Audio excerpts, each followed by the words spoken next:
Hey everyone. Before we start the show, we gotta get some serious business out of the way.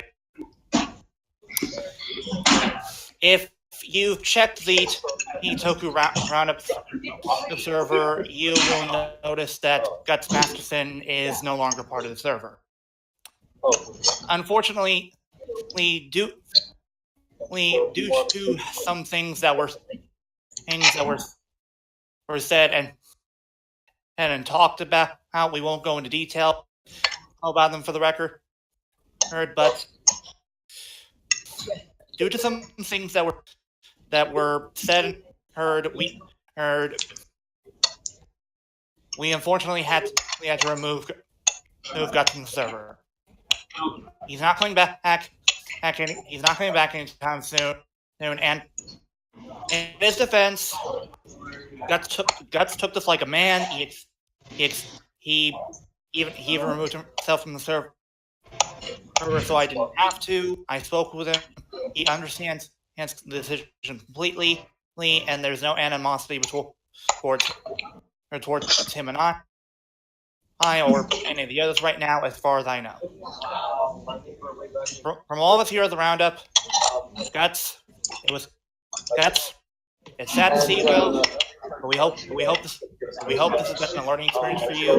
We wish you the best of luck in the future. Now then, now we've gotten that out of the way, let's get to the good stuff.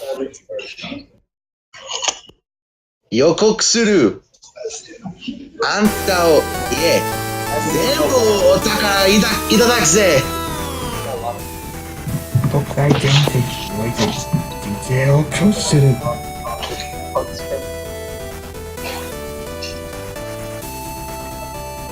Howdy everyone, and welcome to a well, very delayed episode of the Toku Roundup. Yeah! And of course, your most beloved overlord and idea about 2016, and we are joined by the flamboyant flyer, Flusher Guy 98. 降臨満を持して Mr. Dangerous Kurokage X. Hello, Toku Roundup. And finally, Lee the Savage Mean Queen herself, her Ultimate Nerd Girl. Alright, and this is where I put my Q-Tamas, if I had any. This is where I put my Q-Tamas. If I had it! Hey! That was fun. If I had one. Now, the Scotsman is supposed to be joining us soon, and while we were supposed to be joined by Mildred the Monk and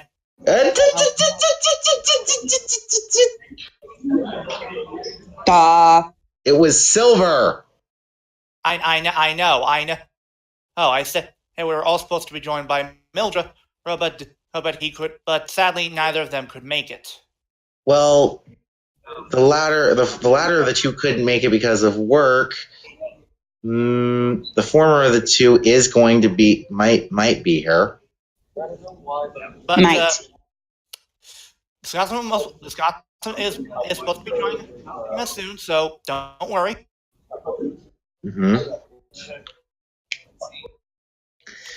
Now then, let's go over last week's keyword puzzle. Oh, wherein and Flutter actually managed to figure it out Immediately. Baku Reno from Bakuryu Sentai Abarin. Ranger. You know I had to one do of those it. types of guys, the Blizzard Force Megazord or the Replicant Zord from Final Thunder. Yep. Yeah, also, Flutter, you know I had to do that. You know I had to. Yeah.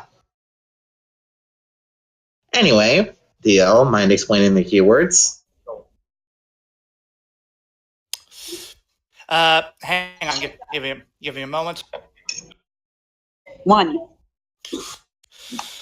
A moment is actually 30 seconds, but whatever. Dude, I was joking. I know. The keywords were ice, duo, and inverse.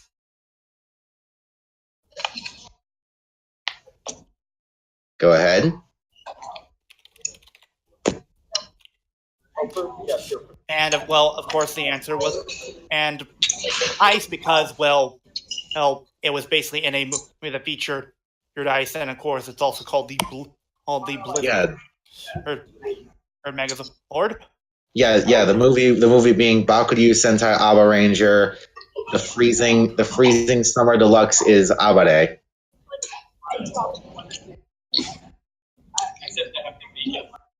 Or actually, wait. Let me double check that title name. That title.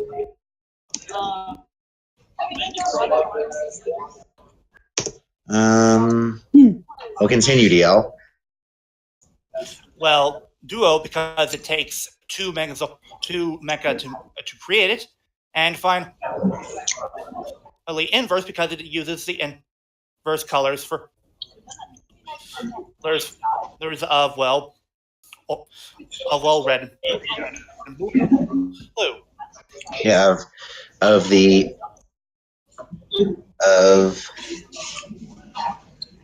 Bakuryu Gatai, or of Bakuryu Tyrannosaurus and Bakuryu Triceratops, of Bakuryu Gatai Abareno. Yes. Also, you gotta love those mechs that you use once and then never again. We did a whole subject about that last week. Well, you say that, but it did appear in episode 48. Oh, yeah, true. And actually, it did also appear in a video that showcased all of the Rangers mechas. Oh, yeah, true. Yeah, all I take it Bakuryu. back. Super video, all Bakuryu roaring laughter battle. I need to watch that again, just for the laughs. And the movie was Bakuryu Sentai Aba Ranger. Abare Summer is Freezing. Even though the actual Japanese title was Bakuryu Sentai Aba Ranger Deluxe. Anyway.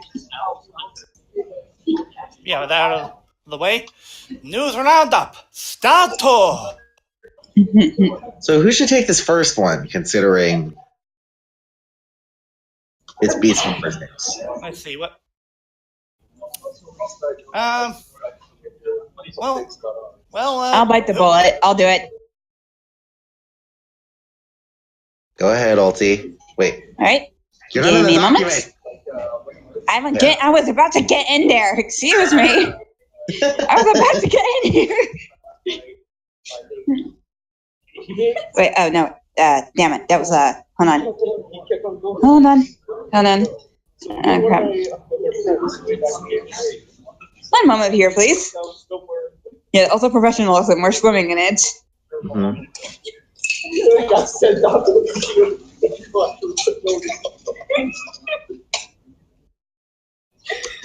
1 moment, please. 1 moment. All right. Make sure you mean 2 I got moments. it. I got it. All right, I got it. Okay, so as Flutter was saying earlier, we have more news about Power Rangers Beast Morphers. We have a release date. Mm-hmm. Yep. Huzzah. So Power Rangers Beast Morphers is going to officially release on March 2nd at 6 a.m. Pacific Standard Time, which is 9 a.m. Eastern Standard Time. And for Central, that'd obviously be 8 a.m. Mm-hmm. So, and the first episode title is, oh, good God, really? Yeah. Really? Beast Unleashed. Really? Yep. Huh. I wonder what you're trying to reference there, series. I wonder. Kind of on the nose, don't you think? Yeah. And we would be covering all the toy news for Beast Morphers, but if we did, we'd be here all fucking night. Oh, yeah. We can cover that when we're on Saturday. All right. Yes. And now we have Thunderstone. Wait, what? Next bit of news is Water Sun. Oh yeah, we should take this one. How about you want to take this one, Kuro? I suppose. Alright, go ahead. Revealed at last. We have Kamen Rider Grease v Cinema. As the start of the final chapter of Build, always got. As announced in the next entry in Build's post-series v Cinema. Involving Kamen Rider. Oh, wait. It is named Build New World Kamen Rider Grease. Ohei Takeda will return as Kazumi Sawakari. They will have a limited theatrical screening and a DVD and Blu-ray release will come in the DX Grease Perfect Kingdom. The film will be released in November 11th. Basically, it being a Grease-centered remold of the Cross Dragon. As if it didn't already get a recoloring. Now it's got the remold treatment.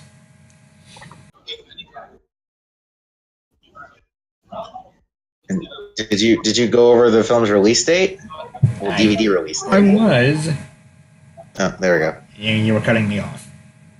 Sorry. As I mentioned earlier, the film will be released on November 11th. There you go. All right. Now I'll cover this next one since it involves something that we've been waiting for. So Toei has finally revealed release details for Kamen Rider Heisei Generations Forever. The DVD and Blu-ray is priced at 6,800 yen or 6,144 or 60 or no. Let me start over. The DVD and Blu-ray are priced at 6,800 yen or $61.44 and 7,800 yen, $70.47 respectively.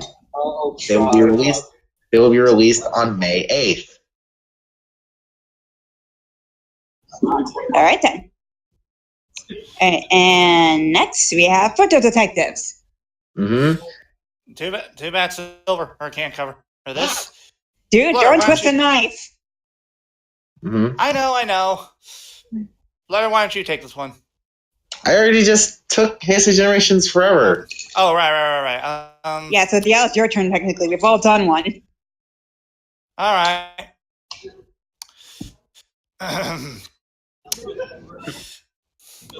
Let's see here. Yes. So, who's excited for Photo Detective is coming back? Me. Well, you should be excited even more, because apparently news revealed that we are going back to where it all began. Begins night. According to one of the covers revealed, it shows Kamen Rider Skull on the main cover. In addition, Well, that's more for promotional material, but in addition, Yuki Hikimisawa, the actor who played Kirihiko, aka the Nazca Dopant, is apparently going to be in charge of helping promote the item in question, and he is apparently going to be doing gravure, What does they say? replicating the wedding scene from even when he first turned to Nazca in Kamen Rider Double. mm-hmm. Spades? What does Spades say? No. No. Oh, come on! No. No. Oh, come on! We're not doing it. And by the way, he will be shown in chapter 13 of Big Comic Spirits. Yes, right. So, Double fans, look forward to that. Mm-hmm. Yeah. Also, Dabs on this next one. And of course, the images of him replicating the wedding scene and his first transformation to Nazca will be shown on their gravure page. Yeah. Also, dibs on this next one. All right. Well, go ahead. This is Okay, your department. so- Yeah. So, we have more details for Lupat v Q-Ranger. Which, So it's- by the way, that reminds me, we have a full synopsis as well. I just didn't add it because that would make the news too long.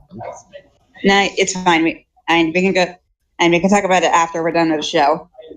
No, we can still cover that here. Oh, okay. So let me just do this bit of this, and then you can go over the synopsis. So yeah, so I'm not going to say the whole name. I'm just going to call it Lupat v Q-Ranger. So yeah, so as Flutter said, Lupat vs Q-Ranger. You know what I mean? So yeah, as Flutter said, we have a synopsis revealed for the film. Let me find the article first before you go any further. Okay. I know that it's here.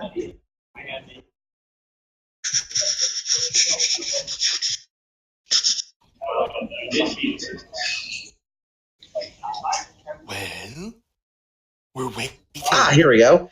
There we go. There we go. So, the synopsis is as follows. First off, the film will be taking place when the Lupinrangers weren't yet discovered. So before episode 48. What? Yeah. Before episode 46 or 48? 48. Lame. I'm gonna say 47. Why? No. Oh, when the Lumens revealed their identity. No, that was 48 because 47 was the first part of the battle with Ghosh. Oh yeah, true. Never mind. My bad. So it's either 46 or 48. Anyway, the synopsis is as follows. In the film, Kairi, Toma, and Umika are abducted by Hoshi Minato from a parallel universe. The international police, who just happened to be at the scene, encountered an interference in the investigation when Lucky arrived. The only thing left behind at the scene of the crime was Hoshi's guitar. Lucky was then arrested and tried to convince the Patrangers to no avail that he's a savior and a member of the Uchu Sentai Q-Rangers, and that the Earth is in danger. While Keiichiro, Sakuya, Tsukasa, and Noel were reaching a trade agreement to save the Lupinrangers, a triple-status gangler named Ruris Lipig appeared. While the thieves were saved, Minato's guitar was taken instead by Riris. Behind the scenes of it all is the space shogunate Dark Matter's Don Armage, who sought to take hold of Dark Matter's hidden treasure concealed within the guitar. To do so, Zeltrax for recording. Sorry. It's fine. No, you're fine. You got to say, and join in on the fun. Yeah, concealed within the guitar. To do so, he joined forces with Riris. While an evil group is unifying to take over the Earth, the Lupinrangers, Patrangers, and Q-Rangers' plan to turn the tables is nothing? What will become of the three teams' battle? I'm going to say a call right now. I think it's going to be a fluff adventure film. That's what it's sounding like. Yeah. Which I have no problem. Which, for the record, I have no problem with. Okay, Okay, can I speak my piece on this real quick? Go ahead. Go ahead. I am annoyed about the fact that this doesn't take place after the series. Yeah. Fair enough. Because here's the thing. The end. Okay, spoilers real quick about Lupat. The ending is very open-ended, and it meant that even though most of the gangler are basically been and destroyed, there are still some out there. Mm-hmm. But we'll be covering that. We'll be covering that in more detail when we cover the episode. Yeah. Anyway, finish your thought, DL. This does not sound like a good movie. I'm sorry, Ulti. I know you're optimistic about it, but The only thing that sounds legitimately interesting is the whole thing. Is the fact that there might be a scene where the Lupins turn into the Patos. Saren, I will give that to you. I can understand why you're upset by this news. But I will say, I'm still keeping my hopes for this movie, and for the most part, I'm just glad we're getting Sentai team-ups all together. Because the last one we had Was a bit of a stink show. Wait, what? I said it was a bit of a stink show, all things considered. Yeah. Ninja versus Georgia versus the Ninja. Yeah. So yeah, I'm just happy they're doing them again. I thought that we were never gonna have these again. Anyway, Alti, go ahead. Oh yeah. So to finish this whole thing up. Okay, hold on. Ah, damn it. Sorry, I lost my train of thought for a second. Hold on. Release details. Oh yeah. So it will be screened at a Shinjuku Award 9 Theater on May 3rd and will be released on DVD on August 21st. Mm-hmm. Oh, this will be a long wait. Yep. Yeah. Oh, I can wait. But remember, within that period of time, we've got Heisei Generations Forever. So True. You're right. True. Which will more than likely be subbed when. Yeah. Okay, so what's next? Let's see. What do we have? We got the thing with Jiraiya. Who wants to cover that? I'll do it. Okay, go ahead. All right. For anyone who wants to see some Jiraiya, good news. Metallic Fansubs has announced a fully subbed Sekai Ninja Sen Jiraiya. A complete batch containing fixes to the previous batches. It has grammar and spelling, translation, and everything you expect out of a fan translation to be fixed. So yeah, more Metal Hero. That's nice. Hey, maybe we might see this show up on Toku Riffs. Maybe. Keyword, maybe. Who knows? Who Who knows? knows?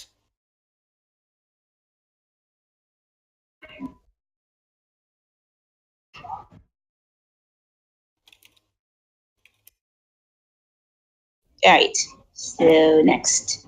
Hasbro. Alright. Fleur, why don't you take this one?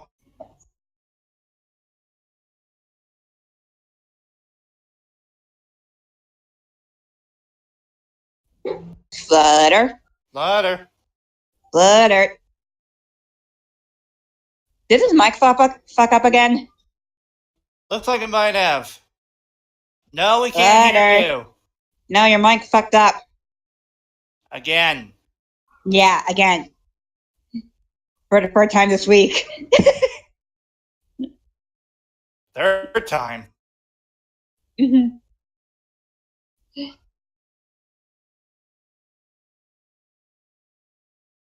Alright, Flutter, did you fix it? Apparently not. I guess not. Flutter, we still can't hear you. Oh, he's out of the chat. No.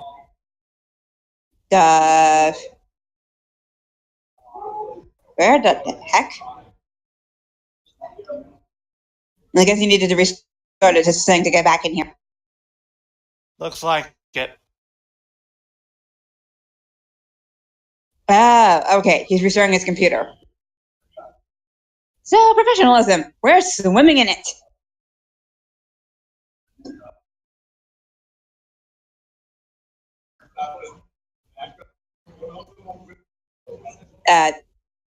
Yell? Yeah? You didn't usually do this thing you do when I say that. You know who told you that? All right. Wait, we're professionals? Who told you that? Thank you.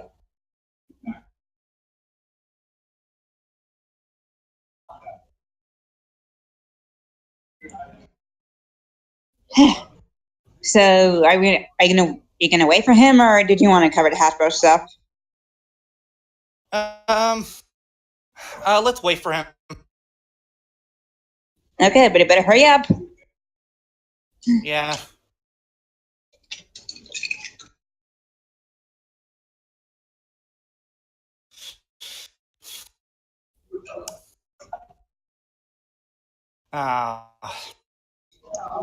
So, how about that local sports team? Yeah, also, poor ZM.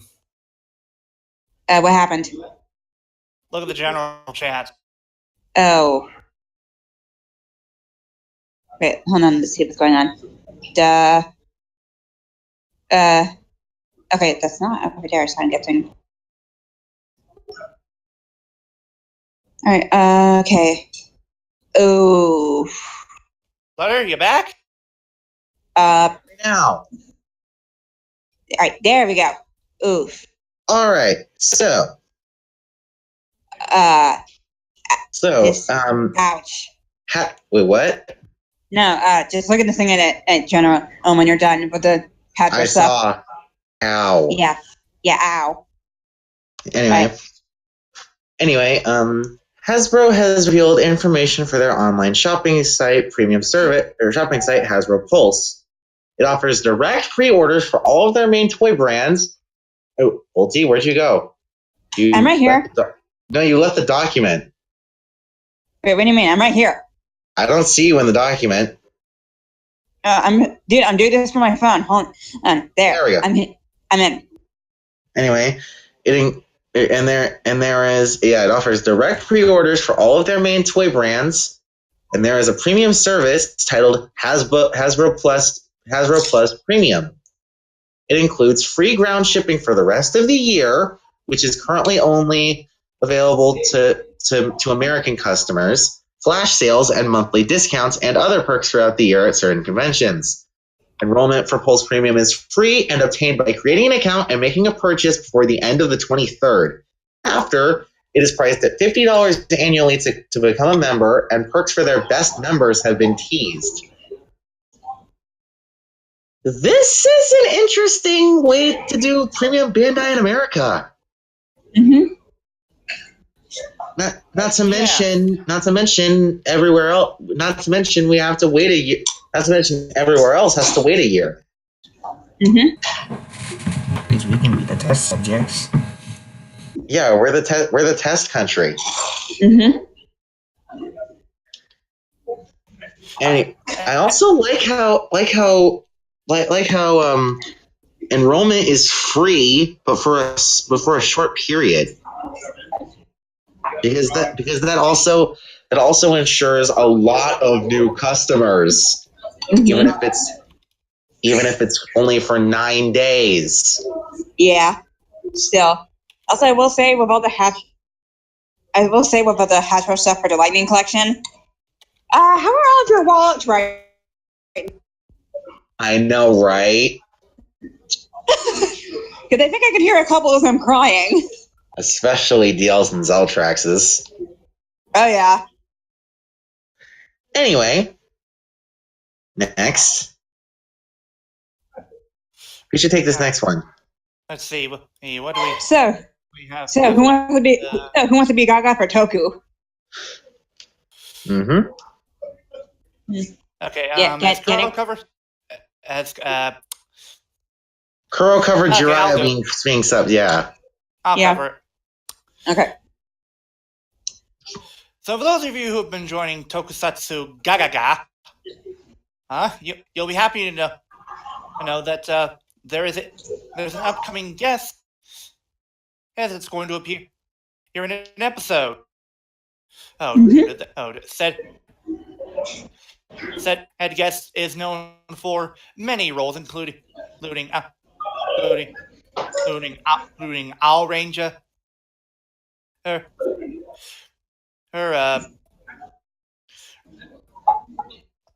other roles did he have? Terminator V3. He was also a big one in Zubat. Right, big one V3 and Zubat, as well as the UAOH chief counselor.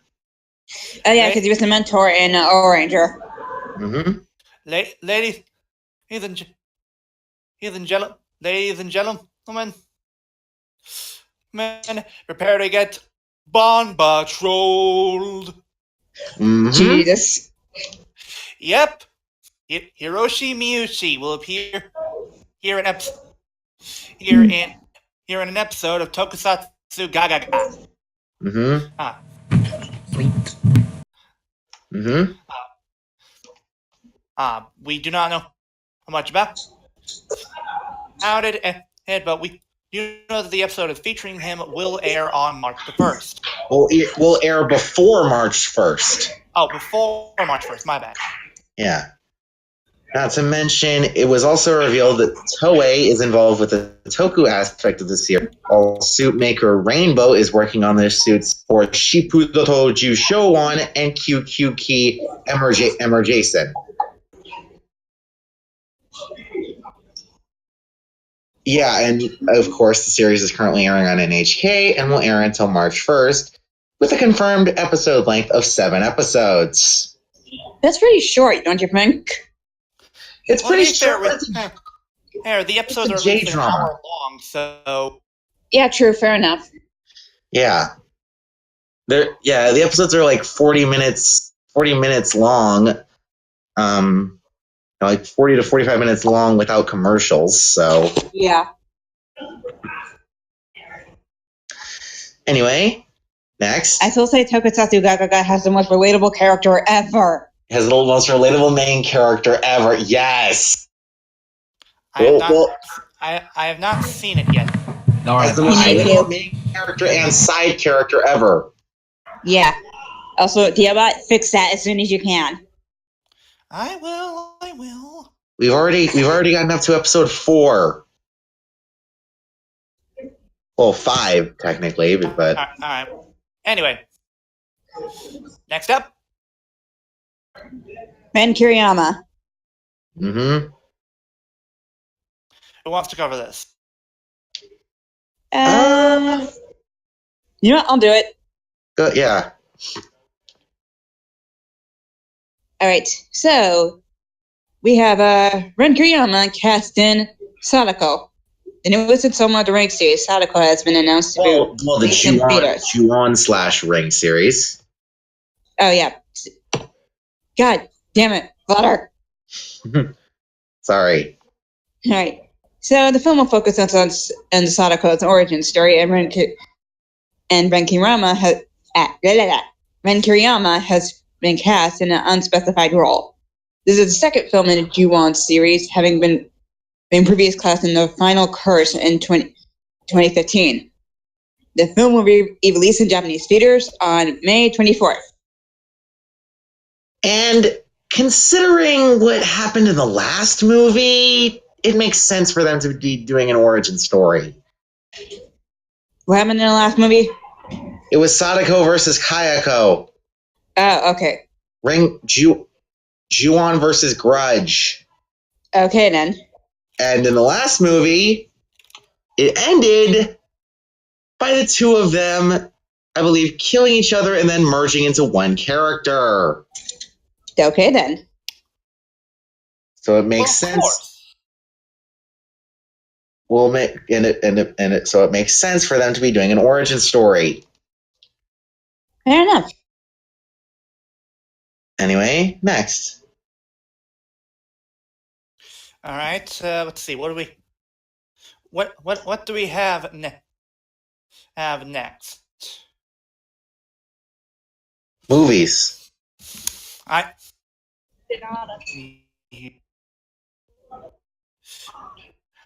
Yes, movies.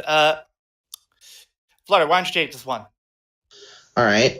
So last week, Toei held the Heisei Kamen Rider Revival movie screening,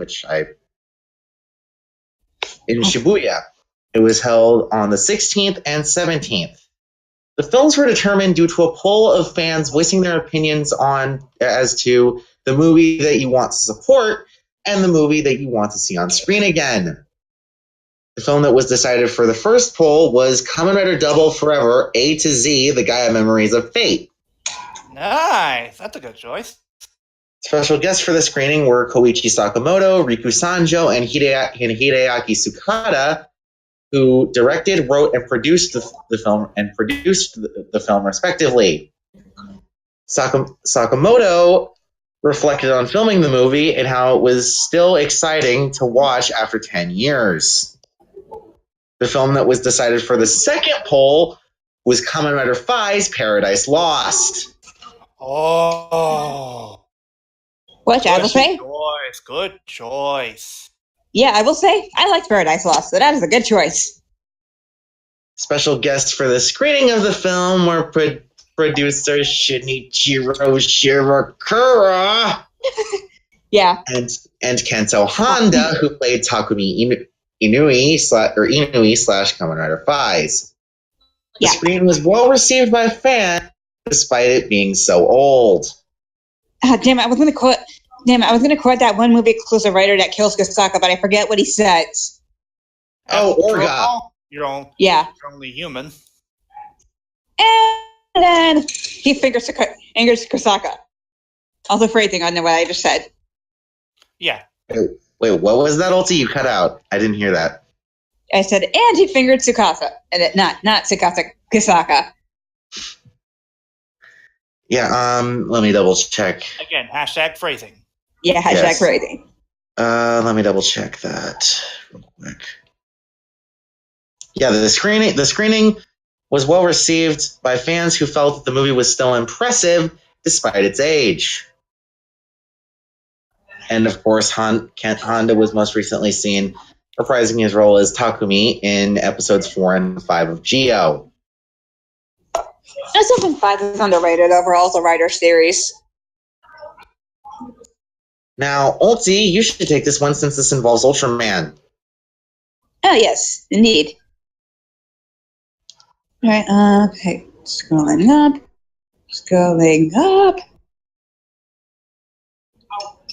Now, this is long, but that's why there's 2 bullet points, but... Yeah. Right. So, Eiji Tsuburaya tribute until the Eiji Tsuburaya Museum. So, on January 11th, the Tsukagawa Citizens Exchange Center building grandly opened. Well, the During the tech grand building. Yeah. During the grand opening ceremony, Mayor Tatsuya Hashimoto said that the museum world also honor Tsukagawa City, Fukushima native Eiji Tsuburaya for his accomplishments with special effects, and he was honored with the Eiji Tsuburaya Museum. The museum is a historical center that showcases Japanese special effects to the world. The museum also allows visitors to celebrate his never-expanding universe of characters with 5 floors of classes, music rooms, event halls, libraries, and child care spaces. As well, the tech building includes cultural meeting rooms, Ultra FM radio station, stores, and Ultra Kaitou statues, while also focusing on how Tsuburaya utilized miniatures and animation, while helping to invent the most iconic monsters and heroes of Japan. Next bullet. Just 2 bullets. Hey, jeez. The museum itself is a fusion of over 100 exhibits, models, displays, more than 1,200 books, dioramas, audio visual zones, and a cartoon got the short film with a 2-meter 1954 suit. It also includes free photo zones and interactive screens where you can create your own kaiju. It exists as a foundation to inspire children and to dream as he did as he started creating while airplanes as a kid. Attended to fight at school in Haneda and later on started the career that he had made for himself in motion picture. It is a welcoming environment for adults and parents to feel nostalgic with their childhood memories. Each of its own creations, be it Godzilla, Ultraman, Mothra, Rodon, King Ghidorah, and others. Admission is free, and museum hours are 9 a.m. Japan Standard Time to 5 5 p.m. Japan Standard Time, and are closed as the third or Tuesday of any month. It is located at 14-1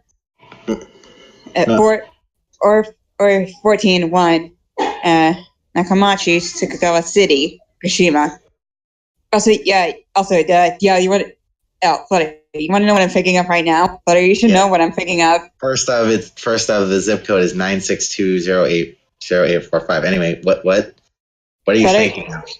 Flutter, remember that one kaiju trailer you showed me with who's actor in it and how he screamed? Oh, Kaiju Ward Gallus. Yeah, just motherfucking Tsurugi's subbed. Yeah, also the look on motherfucking Tsurugi's face. Motherfucking But this is a nice way to preserve the history of Tsuburaya. Yeah. Agreed. Not to mention, I find it interesting how he ended up attending flight school and then chose a completely different and unrelated career path. Yeah. Life's strange like that sometimes. Yeah. Anyway,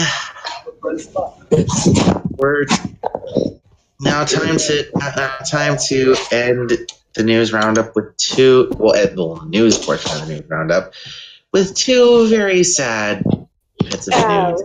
Yeah. You have to talk about this now. Yeah, don't worry, I'll take this.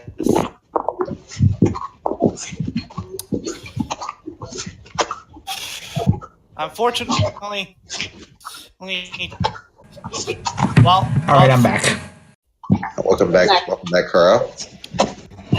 While this death occurred back in December 19th, it was finally reported and revealed this week. Mm-hmm. The actor who played Radiu from Toku Sentai man. Yeah, back-dimensional Count Radigu passed away. Well, he was also the voice actor for Moku Ren in episodes 5 and 6 of Kaku Ranger, and the Swordfish Orphanot in episodes 31 and 32 of Spies. Yes, but sadly he passed away a few months ago. Our sources tell us that apparently the reason that this wasn't revealed now was due to due to the request from his fam. Yeah, the request. What happened? What were you on? We're on the passing away of Radigu's actor. Yeah, Masaki Tachi, formerly known as Daisuke Tachi. Let me just go to the sites. We sadly do not know. If he passed away peacefully or not, but we sent our love to his family. Yeah, and for the last 30 years of his life, he continued his career as a. Masaki was 30 years old and No, not 30. 55 years old. But for the next 30 years, he continued his career as DJ in Toku. He continued his career as a DJ in Toku. Yeah. From all of us here at the Toku Roundup, we give our condolences to Masaki Hitachi's family, friends, and coworkers. Mm-hmm. Farewell, Count Radigu. You may rest in peace. Mm-hmm. Unfortunately, we're still not done because we have another passing that occurred this week. That being Sumi Sasaki. Sumie Sasaki. She's the actress who played Tendo Soji's grandmother in episode 67 and 16 and 17 in Kamen Rider Decade. She debuted as a stage actress before appearing in classic Japan movies such as Chain of Violence. And the insect woman, and Miyuki. She passed away at the age of 90, and we sadly do not know the details. But again, we hope that he went peacefully. Mm-hmm. And once again, from all of you at Toku Roundup, we wish her family, friends, and coworkers the best, and hope that they're getting through this all right. Moment of silence.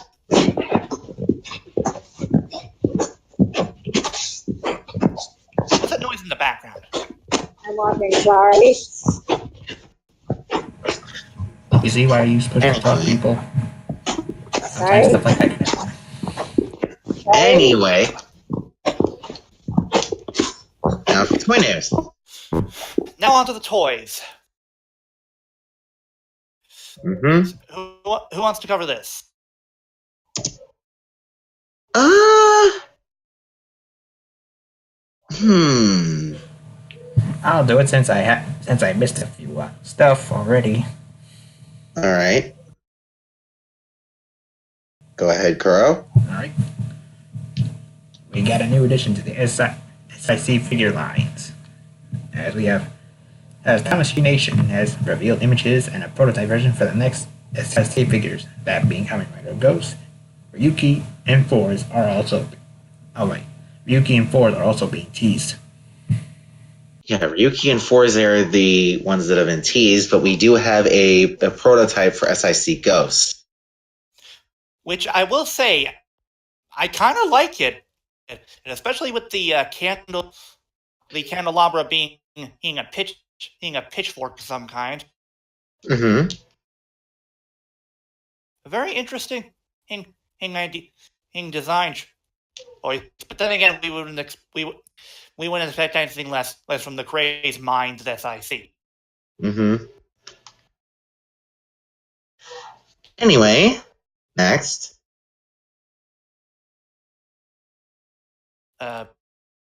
Salty still here, or All day.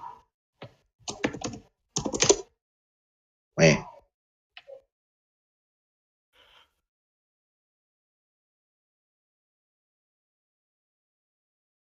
what? Is she gone? Yeah, she dropped. Okay. I'll cover this. All right. So we have reveals of new figures for Gridman, and first, at Wonderfest, we saw a soft vinyl for Golgulus as the first Kaiju Gridman and her fought BT East, and we have the Figma reveal for and she's gone again. Takarada, aka everyone's favorite waifu from Gridman. Well, it's either her or Akane.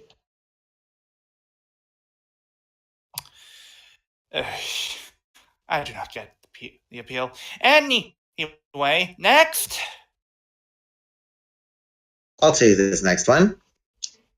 All right. So Bandai Spirits has revealed the next Kamen Rider to receive a figurized standard model. That being Kamen Rider Double. Kamen Rider Double Cyclone Joka! Of course, no. Welcome back, Ulti. Thank you. Sorry, my connection crapped. It's fine. Get back in the document. Wait, hold on. Thankfully, none of these three have any pricing, so you're good for now. Wait, who's good for now? Why? You are, because none of these have any pricing details until later. Okay. Yeah, of course, no pricing or release details have been revealed. Next. There we go. I still don't see you in there.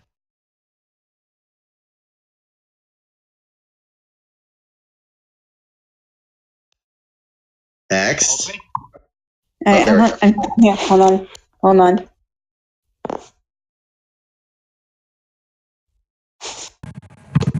I might have dinner coming up in a bit. So All right. So just in case I do, you'll be stuck with whatever slide my laptop is set on. I apologize, ladies and gentlemen, but All right. Stuff happens with me. Understandable. Understandable. Mm-hmm. Anyway, Alti. All right, hold on. I'm getting it. Let me. Sorry.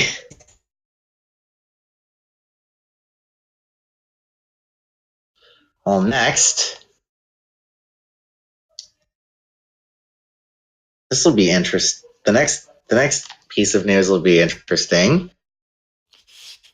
Yeah. So, what's next? Oh, go ahead. I was going to say, what's next up?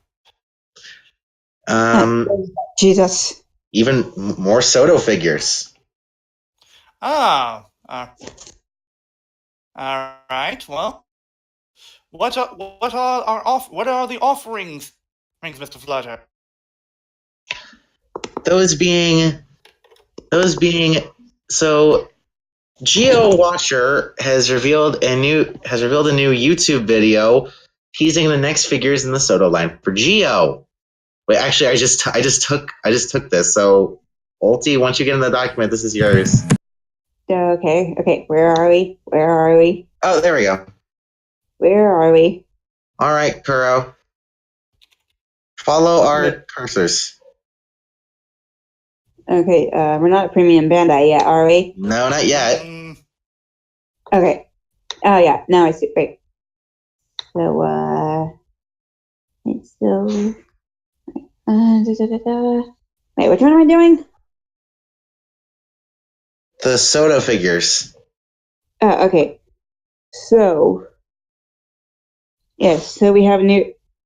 Okay, so the Soto figures are prototypes for another build, another X8, another other 5s, and another game. Omageo will also be included in Rise 7 of Soto Geo. Well, currently. Ulti, that's not his real name.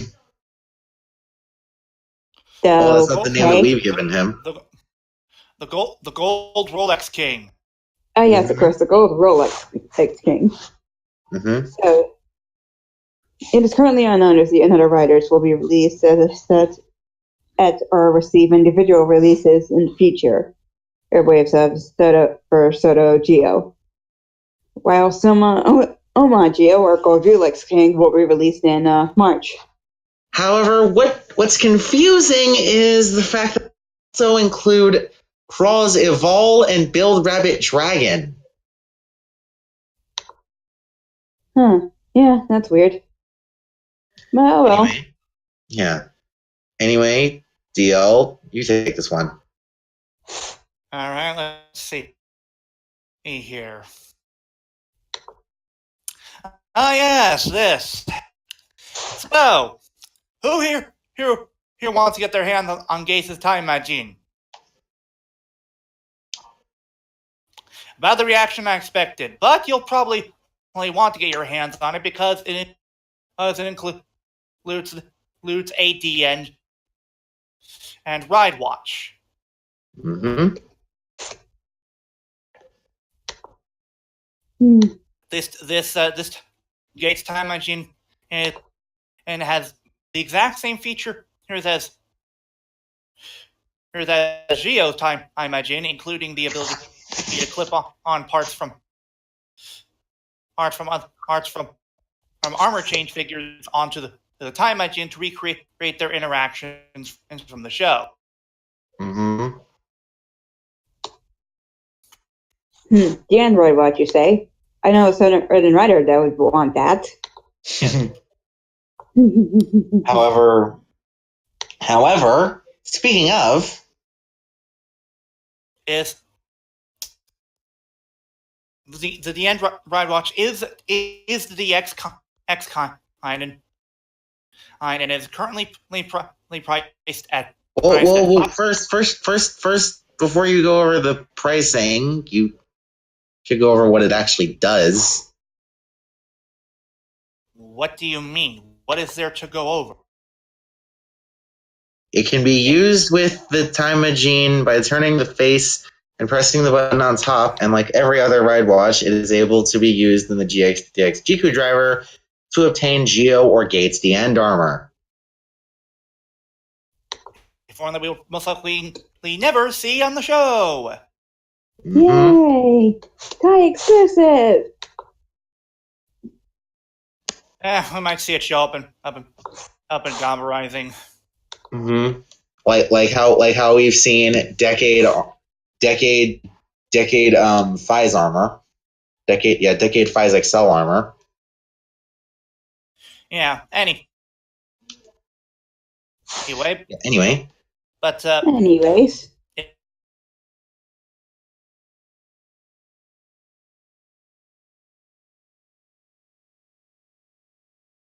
$4.04, and it will be released in late March.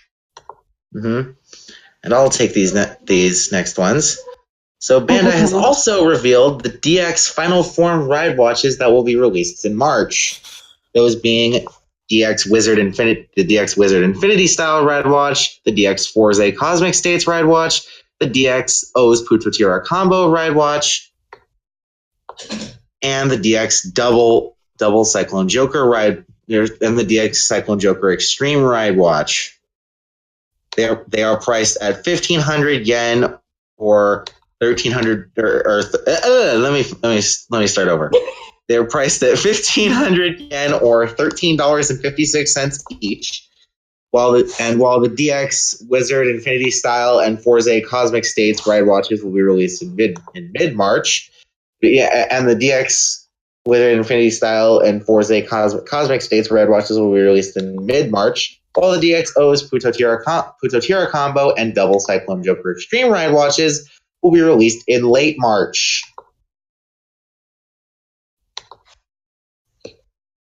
So look forward to those. Mm-hmm. And of course, I'm presuming that they can also be used in the DX Decade and Geo2 ride watches, or in the DX Decade ride watch and the DX Geo ride watch 2. And yes, that's the actual name for it. It's not the Geo2 ride watch; it's the Geo ride watch 2.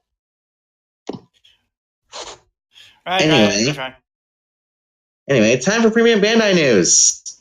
Hooray! Scotsman's favorite topic. But he's still not here. Yeah, unfortunately. Anyway. So, who wants to cover this first? Alti, you go ahead with this one since I just covered something. All right, so Premium Bandai. What do we have here? Oh, I'd actually be happy to take this one. Because I know if Odell takes it, it's going to piss him the fuck off to no end, and I know why. Anyway. Alright, so we have Kamen Rider Climax t-shirts. To commemorate the end of the Heisei era, Premium Bandai has revealed the Kamen Rider Climax t-shirts. The designs include Den the Taros as well as Aramis and Deneb. The back of Deno's shirt includes features gag, and under each emoji, the catchphrase is shown with the corresponding form next to them. While the back of Serrano's t-shirt has a note saying, Yuto, eat mushrooms properly. Eat the mushrooms properly, because eat the mushrooms properly. If you remember in Deno, there was a running with Deneb, with Yuto hating shiitake mushrooms, but Deneb kept serving them to him with his food, in his food. Anyway, Alti, continue. Okay. But it not only features Uranos and Deneb as catchphrases in Uranos Vega. But it also Anyway. Yeah. They're priced at 4,860 yen, which is about $43.92 with tax, and each will be shipped. With tax each. Yeah, with tax each, and they will be shipped in March. DL, go ahead and take this next one. All right, let's see what have we got? What have we got here? Right, this. Not really sure what a bookend is, but It's what's shown on like ends of small bookcases. okay.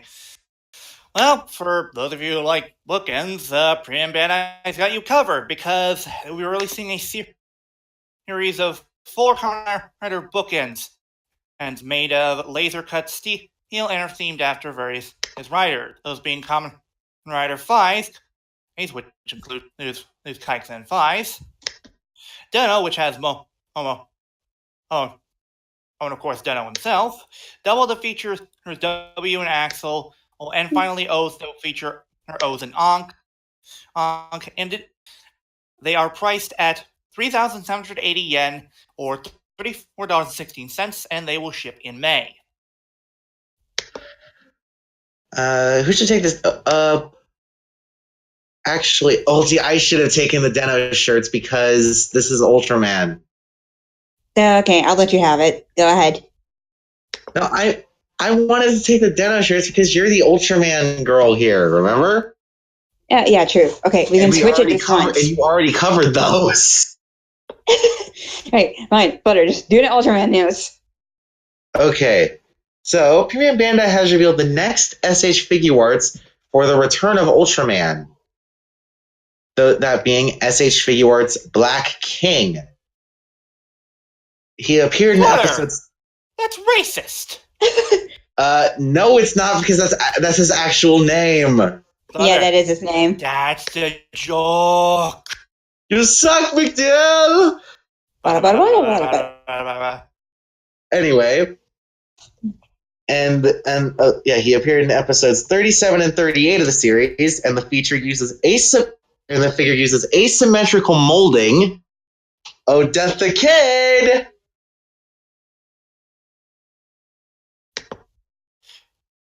Yeah, I got that joke. I'm sorry.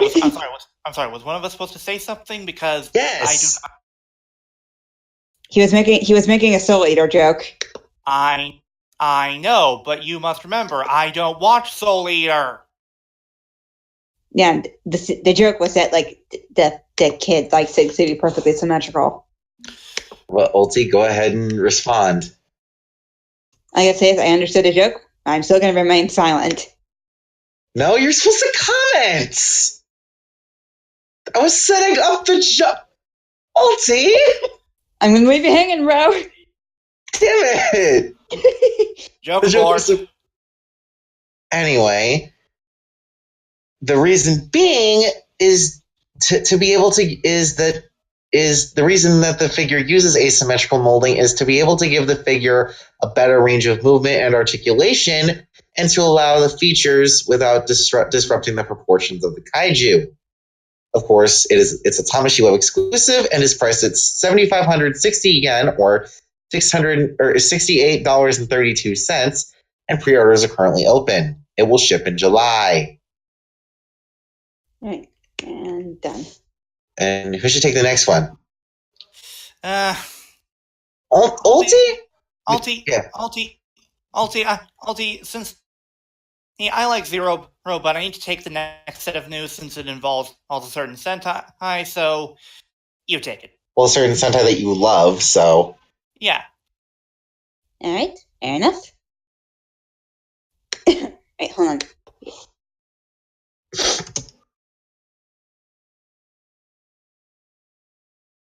This is going to look very awkward in the playback. Yeah. Yeah, sorry. Anyway. No. Oh, no. Oh, I wasn't... I didn't mean you, Ulti. I meant with the whole slides. Yeah. Okay. Alright, so we have Figuarts for Ultraman Aegis and Ultraman Zero.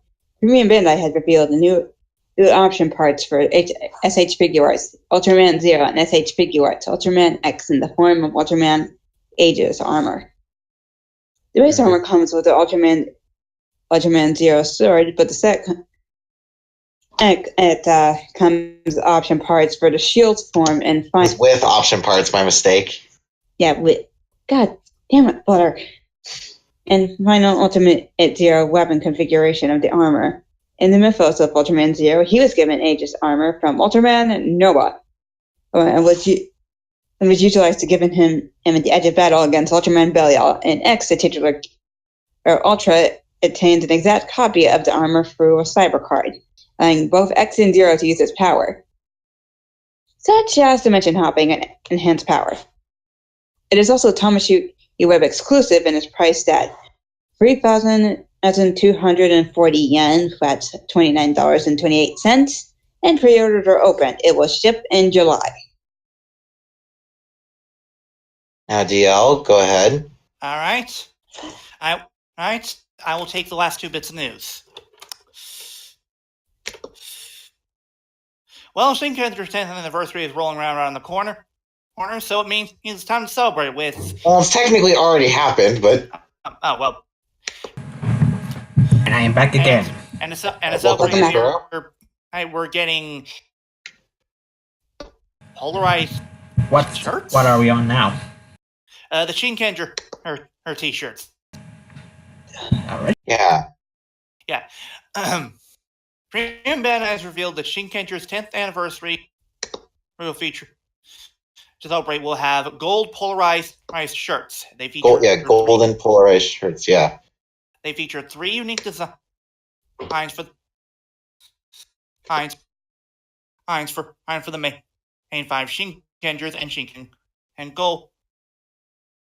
Well. Flutter, you read this very awkwardly. Yeah, I know. Sorry. God damn it, Flutter. The shirts will have the Shinkenger and Shinken and Gold's roll call all under the respective images, along with their arrival and announcement at the bottom. They are priced at this shirt and the 3rd unique design is Hime Shinken Red. Oh, Shiba Kaoru. Yeah. Shiba Kaoru. They are priced at 5,400 yen or $48.80 with tax each, and pre-orders are open until March 17th. It will ship in April. And since we're still on Samurais, let's continue with the reveal of a figure that we should have gotten months ago. Oh, in the form of SH Figure Arts Laser Chanbara Bike Gamer Level 3. Mm-hmm. It stands at 145 millimeters tall, and it comes with the Gashcon Sparrow, and it will also come with an interchangeable set of hands. Unfortunately, it is as well as you can already tell, premium and Tamashii are exclusive. So good luck getting your hands on this. Yes. Mm-hmm. And it will ship. Yeah. It is priced at 6,480 yen or $58.56, and it will ship in July. As someone who loves the suit design, I'm excited to see it. It finally get a figure art. I am also saddened for the fact that it's going to be very difficult to obtain. Damn you Premium Bandai. Gotta cash in Laser's popularity with the people. Mm-hmm. Now then, since we've covered all of the news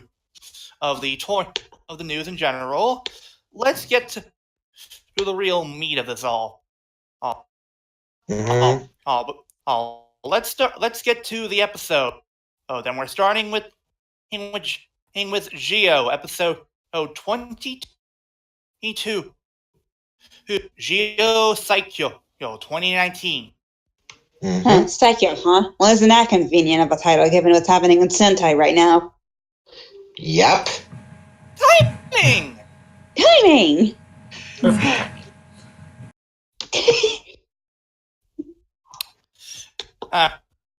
Alright, so, as you all remember, last time, Sogo got sent into the mirror role, right, and was forced to battle an evil mirror duplicate. Mm-hmm.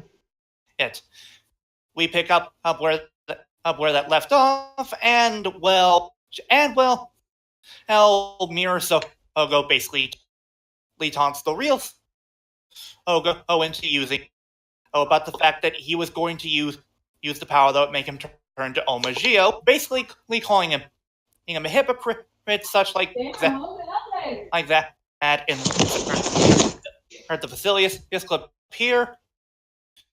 Yep. And after a severe ass whooping, Sogo is sent back to and after a second course in kicking your own ass 101. Yeah. Because if you remember, the first instance was back in episode 16 when Omagio kicked his past self's ass. Yeah. Anyway. So, meanwhile, while Gaze and Tsukiyomi were at the clock shop. Yeah, but at Kujigoji Hall. And well, things aren't going well given the fact that they basically have no way of defeating another Ryuga due to the fact that, well, he is from the mirror world and the laws of time do not apply, meaning they cannot go back in time to obtain a Ryuga ride watch at all. So in other words, they're boned. However, Gabe says that he does have a plan. He intends to use his time burst attack to destroy another Ryuga. While it will destroy another Ryuga, due to the fact that that another Ryuga constantly bounces attacks back on its opponents, it would mean that Gaze would die as well. Well, the counterattack is set up through a callback from episode 2, where if you remember, the time burst and time breaks have time gaps allowing a duplicate of that another writer to arrive in place of the original. Nice, good continuity. Agreed. Anyway. So, yeah. Oh God, I just realized. What? What if this counterattack is the setup for Gates Revive? Could be. Also, welcome back, Ulti. Hopefully. Anyway. Interesting. Yeah. Anyways. It's interesting. So Tsukiyomi and Gaze intend to go out and try and locate Ryuga. But Sogo's very hesitant because, well, he's constantly being taunted by his mirror self. Whoa, no. Actually, first off, Junichiro wants them to make a delivery, and then he notices that Sogo isn't there.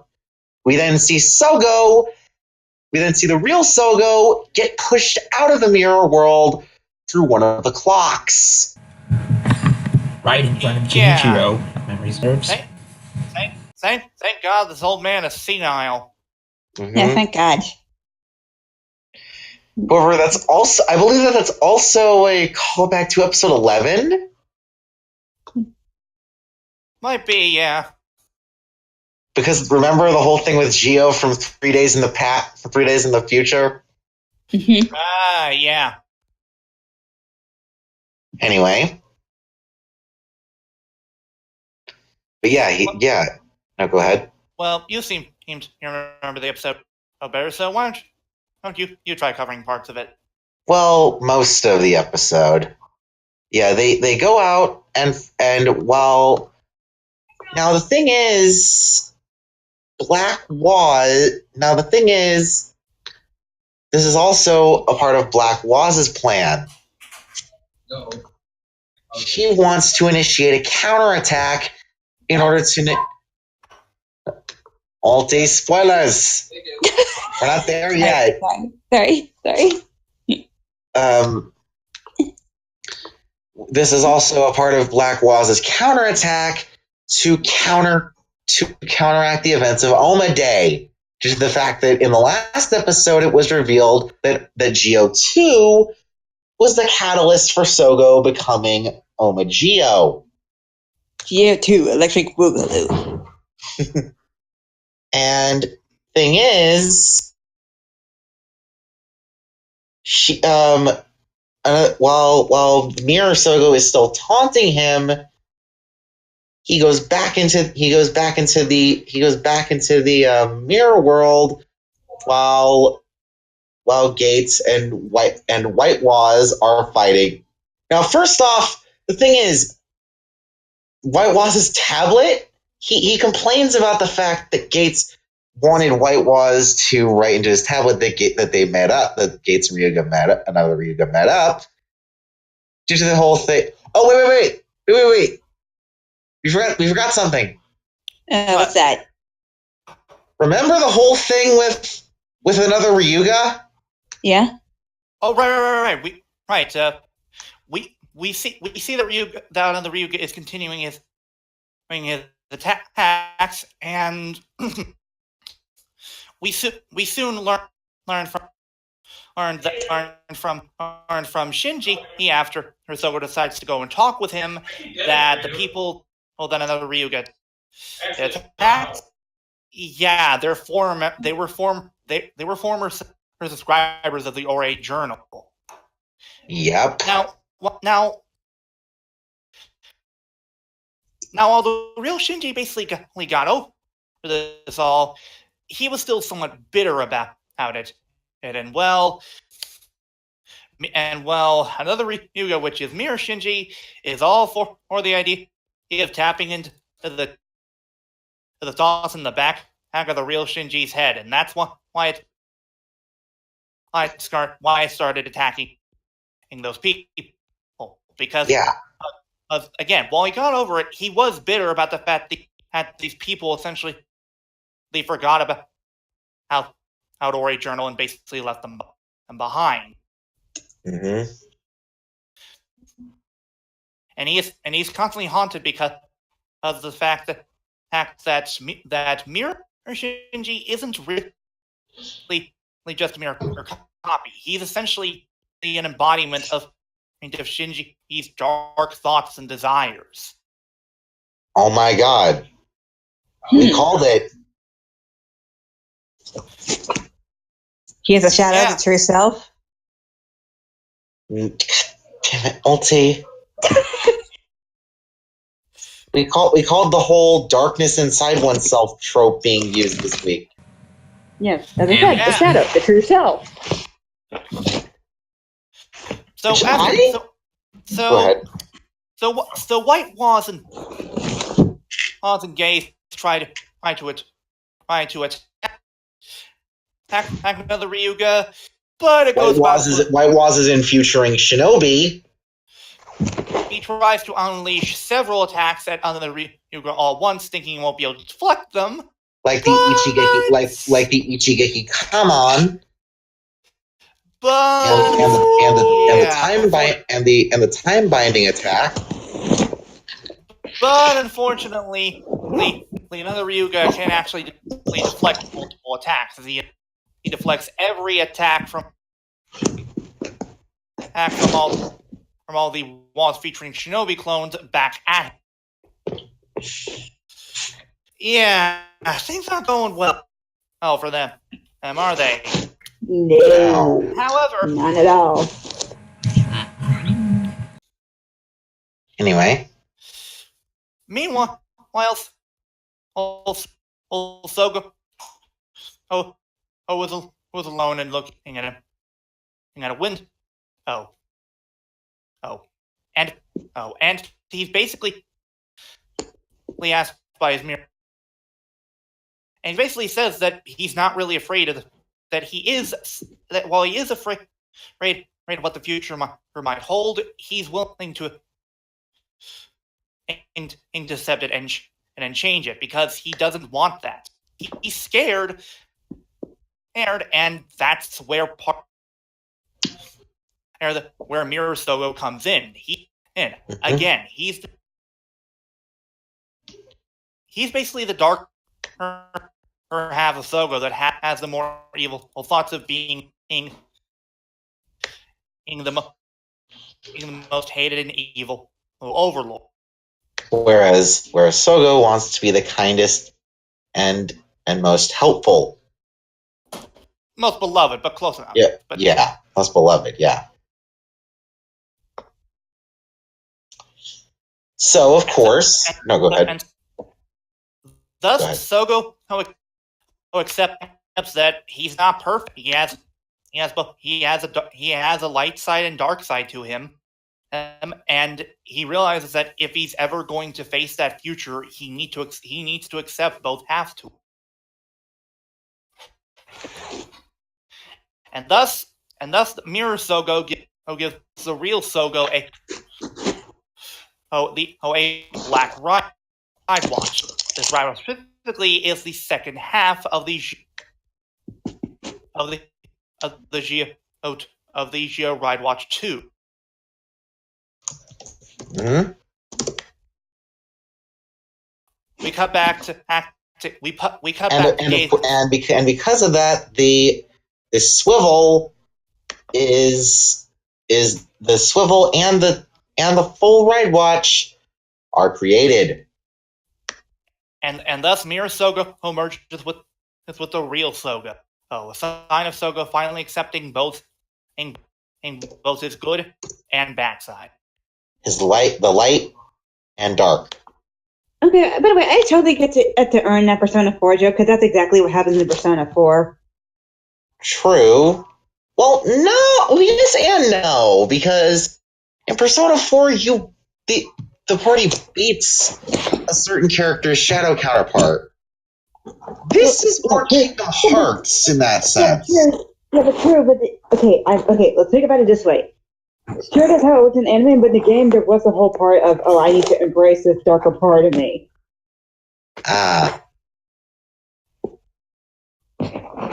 Anyway, DL, continue. So we cut back to Gaines to get and he's fighting another Ryuga.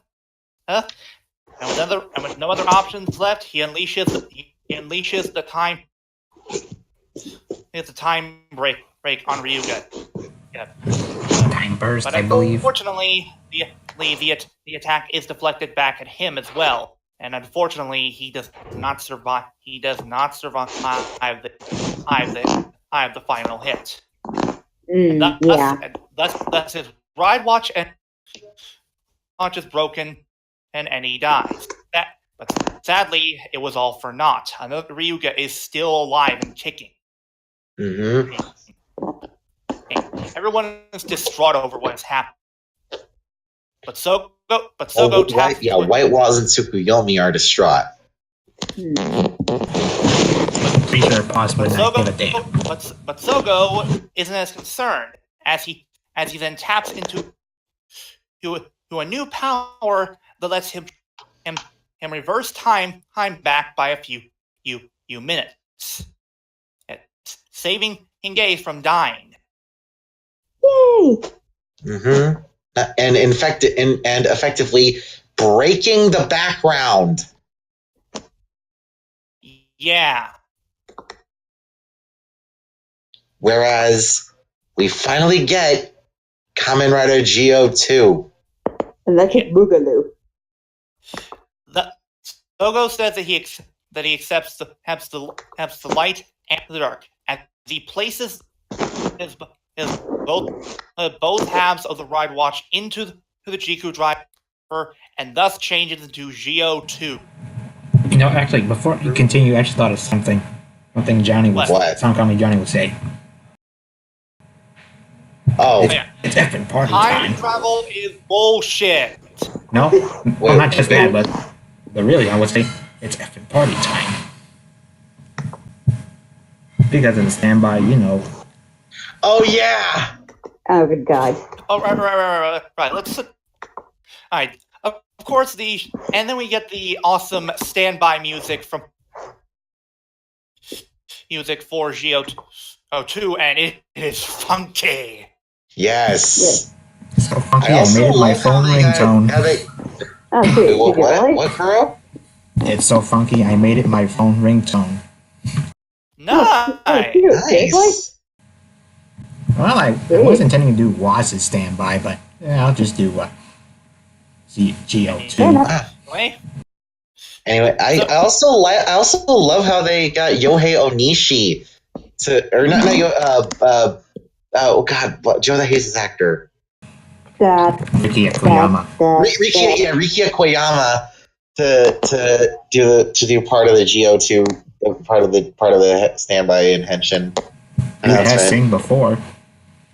I will say this: I like the fact that he hasn't done he has sang before, but not here. Well, I never said anything specific. Anyway, I like the fact that Geo part anyway. That the transformation for GO2 includes 2 clocks instead of 1. Yeah. And thus we see he's GO2, and I really like the design. It looks pretty awesome. Same here. I think it looks fine, but it's a lot. To be fair, given what we've seen for the other 2 forms, this is as good as it's gonna get.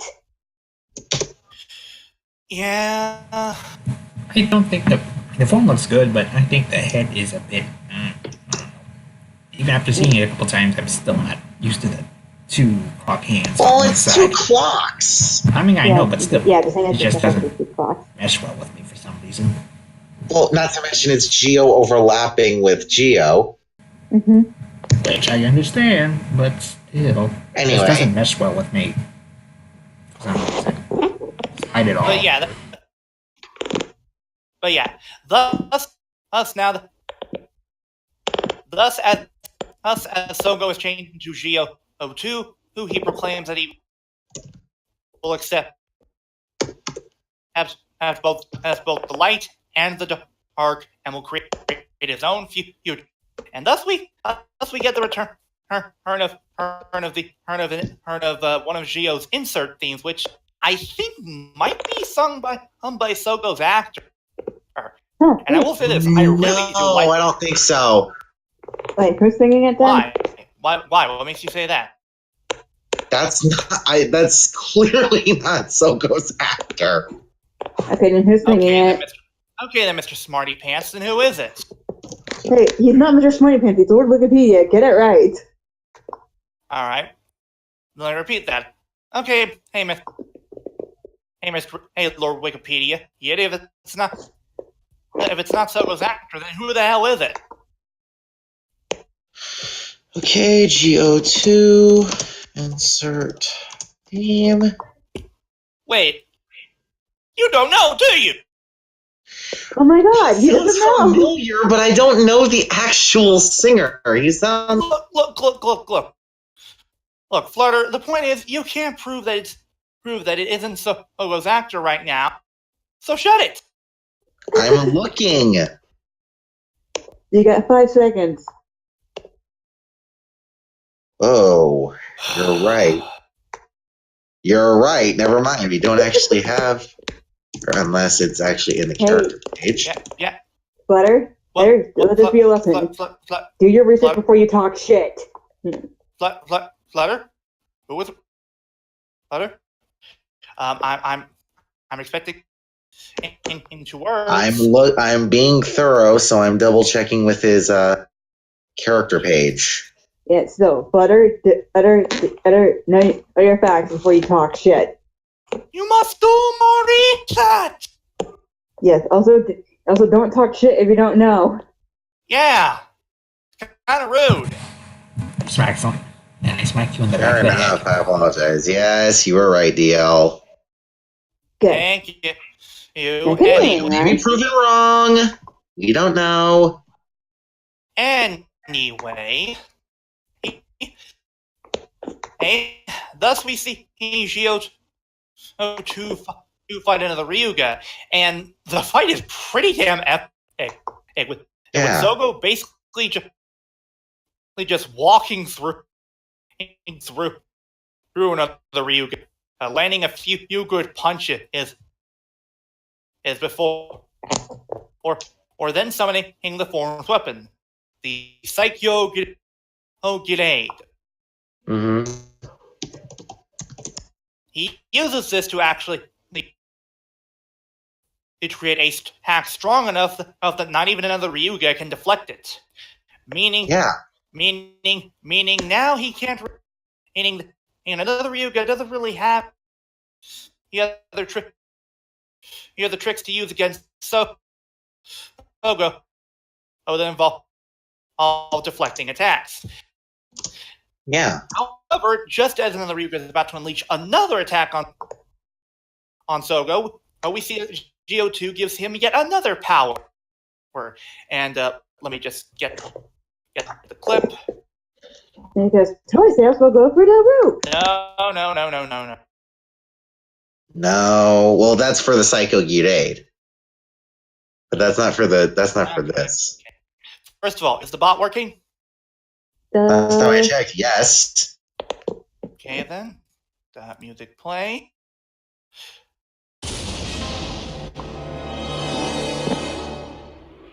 I can see the future! Yeah. The thing with Geo2 is it gives him the power of foresight. So in other words, he's pretty much ripping off Victory Striker.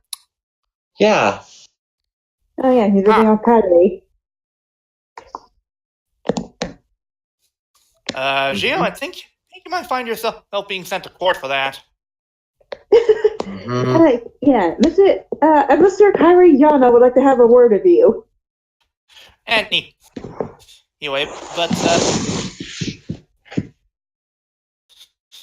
but yes, Sogo can now see into he predicts his opponent's moves by a few minutes in the future, thanks to the power of the Geo2 Ride Watch.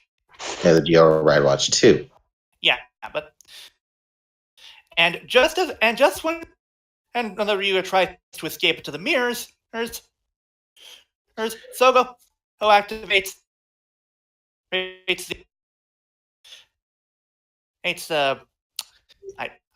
I'm blanking on the name. Let me go back. Go back to his character page real quick. Okay. Forms.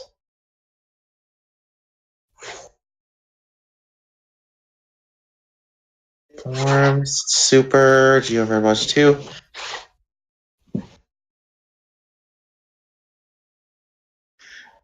The Giri slash. Right.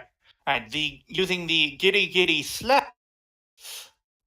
Mm-hmm. Wait, are you sure that's for the Psycho Grenade? Oh, that's for the G-Con Grenade, right? Yeah, I was gonna say. Damn it, Father. Doesn't sound right. Using the King Giri slash. No. That's not. That's not until he combines it. We're going over. Oh, right. Get the Rider Giri slash. Yeah, the Rider Giri slash. Sogo is able to destroy the window that another Ryuga was going to use to escape, and now he's essentially trapped. He has no way of getting away, meaning it's time for Sogo to finish him off with the Giri slash, an attack wherein he combines the G-Con Grenade with the Psycho Grenade to create a humongous, an even bigger blade that unleashes a humongous slash that absolutely destroys another Ryuga. Yeah. Which I also love the fact that he can dual wield now. Yeah, I'm back. Yeah. That's very sweet. Yeah. Not to mention, he also has a finisher with the G-Con or with the Jiku driver, the twice time break. Yes. But we'll most likely get to and in another episode. Mm-hmm. Regardless, after another Ryuga is defeated, Sogo says as the Shinji he accepts as her Shinji, and thus it's time for the wrap up. As we see either real Shinji reunite with his boss. Yeah, with Daisuke. And the two of them, and he basically suggests the idea of continuing the Ore journal. And says that he's willing to follow his boss regardless. He sees his reflection. Everything seems to be fine, except Tsukiyomi and Gaze are now worried because the power to reverse time that belongs to Omagio. And if Sogo has that power, it means he's one step closer to becoming Omagio.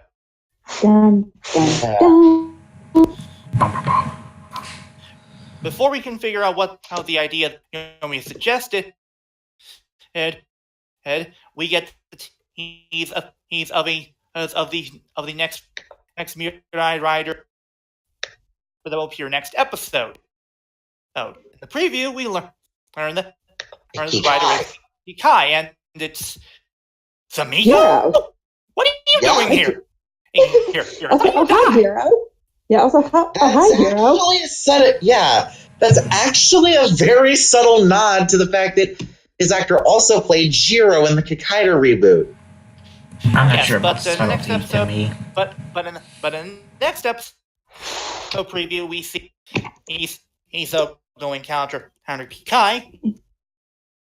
Yeah, also funny. I see what you did there. Yeah, also funny you call that subtle. He's wearing the OG Jiro's outfit. True. We also see that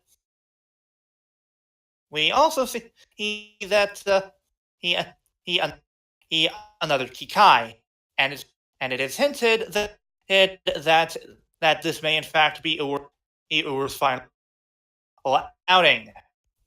And the thing is, it apparently doesn't originally become a Ur. That's what it. Fair enough. But so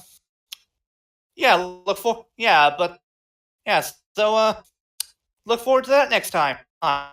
We'll be covering that in about 2 days, given that we're recording this on Thursday. So yeah. Mm-hmm. Yeah, Thursday night. So yeah. So let's give our thoughts on the episode. What did you guys think? Pretty solid episode. Pretty solid. This was a very solid episode. It was a nice way of tying up the Ryuga arc, or the Ryuki arc, and it was also a nice way of creating Geo 2. Yeah, and I'm going to give the devil his due. Shinji in this was not bad. Yeah.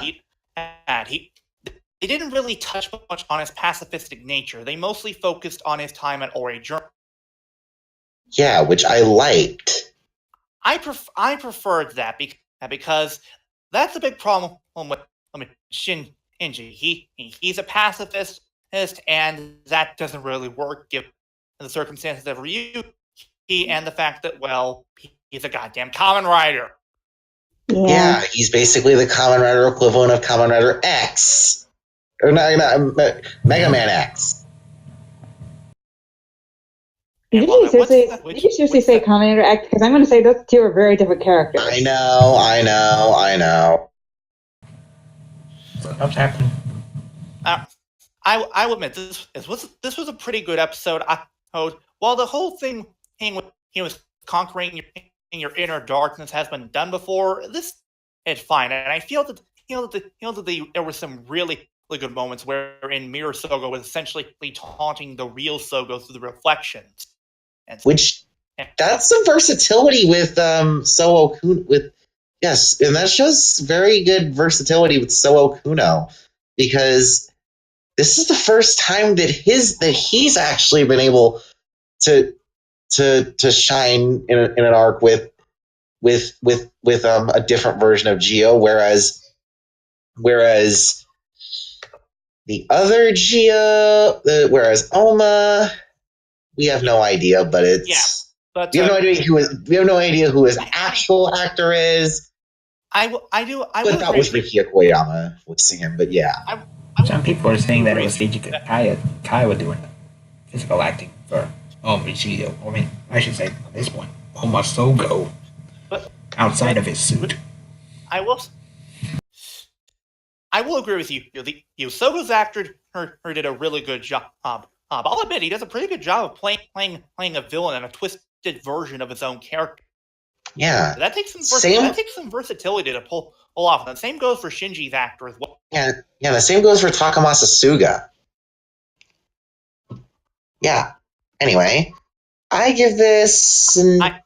Go ahead, Yell. I'll admit I have always been against Ryuki, but I'll admit the arc they did here was solid. Solid and and again, I love Geo too. It's such a cool design, and I love how it basically is done thematically. It's essentially Lee Sogo accepting both parts of himself. And honestly, that really endears him to me. He has a character. Yeah. Most writers are basically tell themselves, "No, I am pure of heart. I am such and such." But Sogo, he's not. He knows that he isn't. He's not perfect, and he knows he has a dark side to himself, and he knows that if he's going to get anywhere in life, he needs to accept that part of himself. It's a good, mature, moral that I feel was tackled well here. Yeah. I give this episode a straight A. Same. Yeah, I'll give it a 2. I give it an A. I give it an A, maybe. Or in the other rank, 4.5 stars. Anyway. Now then, time to... First we cracked the shell, and now we cracked the nuts inside. Yes, we have the Lupat finale. Lupat episode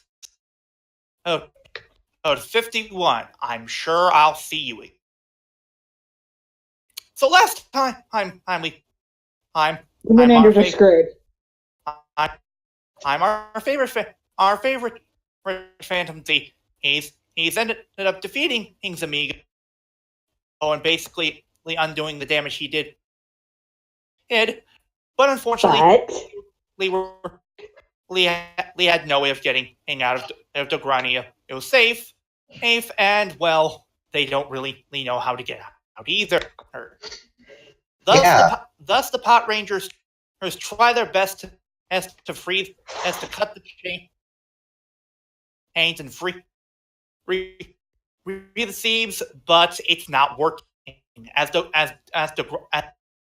Dogrania mops the floor with them, easily overpowering them with every single piece of Lupin collection that he has inside of his safe. Yeah,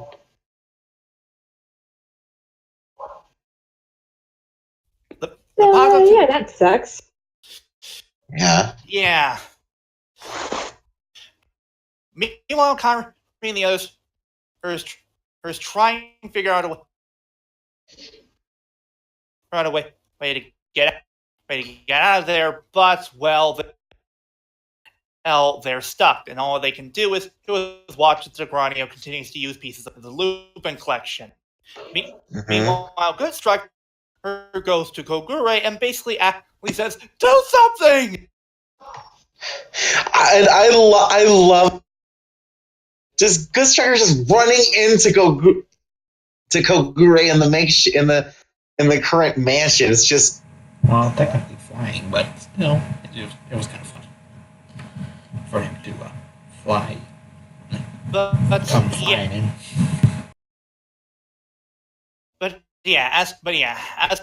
Yeah.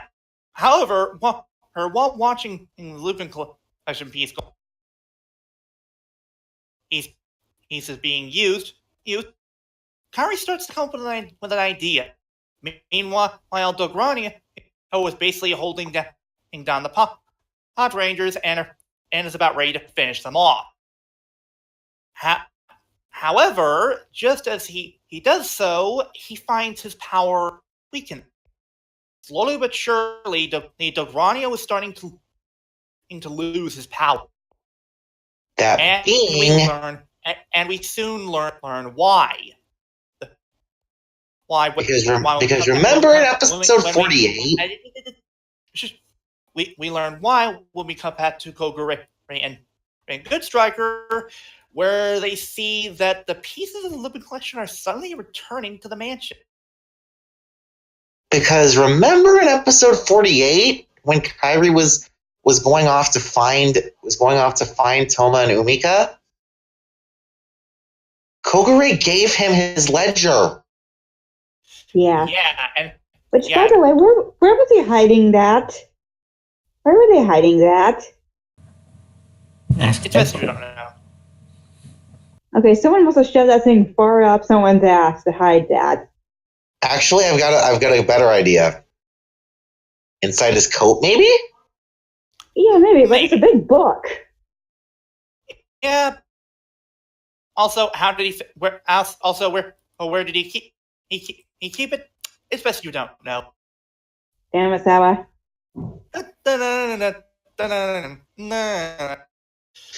Anyway. But Dogrania's power is slowly weakening with each piece of the Lupin collection and placed inside of the book and taken away from him. And taken away from him and subsequently returning to the mansion. With this, as the Patrangers start fighting back by using the dial of the magic and shield dial fighters. The magic and scissors. Or no, it was shield, yeah. Magic and shield dial fighters that were left in there. Well, magic, scissors, and shield. Yeah. That were left in their hands by the Lupins.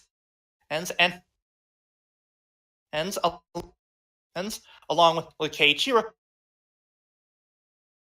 obtaining the Siren Striker from Goody, as it was apparently transported back to the mansion via the book by the Lupins, and thus we see Super Patranger Ichigo. Oh, and okay, that one looks okay. This definitely looks better. It looks better on him than no.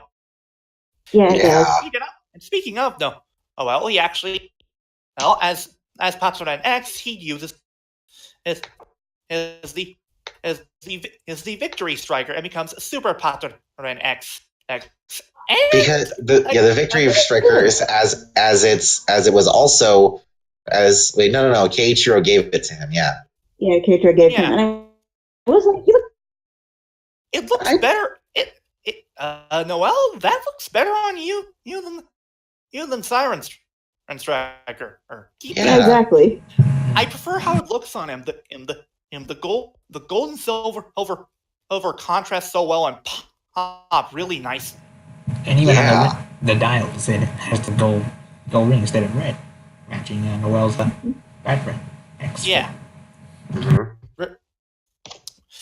Using these new powers, as the Pato start to overwhelm Dogrania with the Lupins even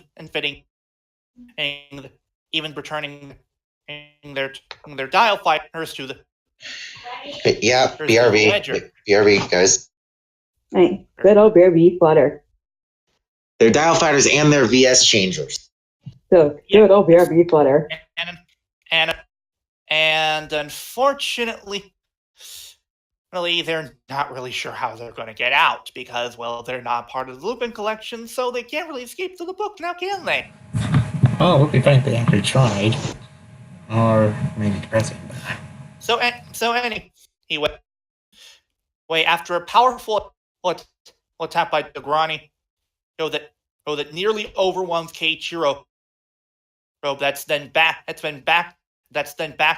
up and given even more power by the rest of the Patos. The Granio is down for the count, and thus the cops tell him to do one thing: open his safe. But the Granio won't do it. He does not give a shit anymore. He would rather die first than obey the command of the cops. And I'm betting he's also a little pissed off at the Lupins for basically depowering him. Mostly the power. Keiichiro's given the okay, but he'll to instead of bringing in the Granio to end him. But Keiichiro is hesitant because he knows Kairi and the others are still inside. Yeah. Thus he's confronted with the decision, and either avenge the murders of countless people that have been slaughtered by the Granio,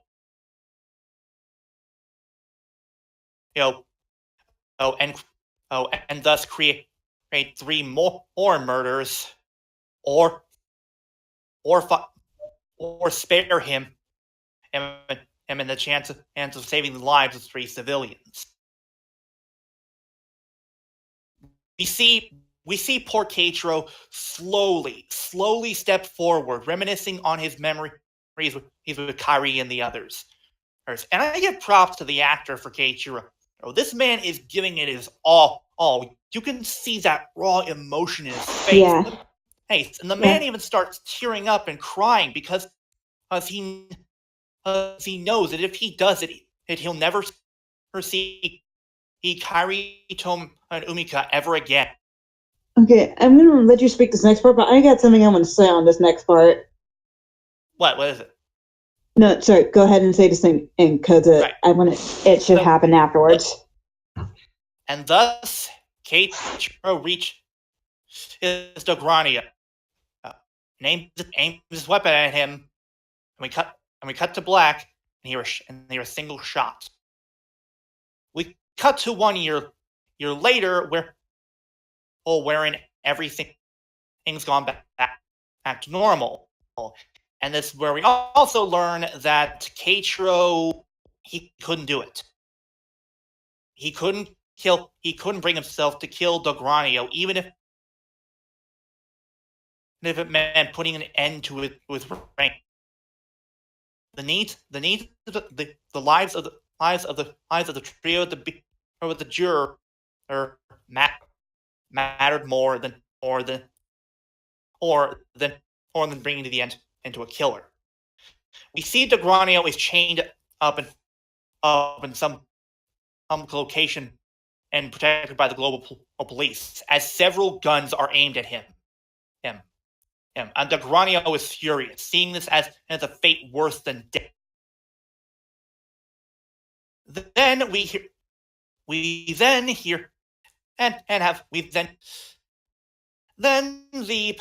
Patrangers get an alert by Jim of the fact that a gangler has been spotted, meaning there are still some out there. They encounter the gangler, and it's a repaint of that one monster from the Thomas-centered episode that threw bombs? What? Well, Yeah. what do you expect, man? It's the end of the series. They're not going to make Yeah. a new suit just for Yeah. now. Fair enough. We're just to go back to the part I was going to say about that with Kate. Yeah. That is a very, very 50-50 situation. That could have honestly gone either way. Yeah. I could have very easily seen Keiichiro making the difficult choice to shoot him.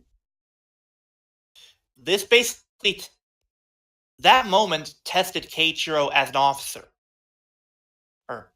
And honestly, I feel that was an amazing moment. It showed him him. It showed his development. It showed his struggle going through the decision.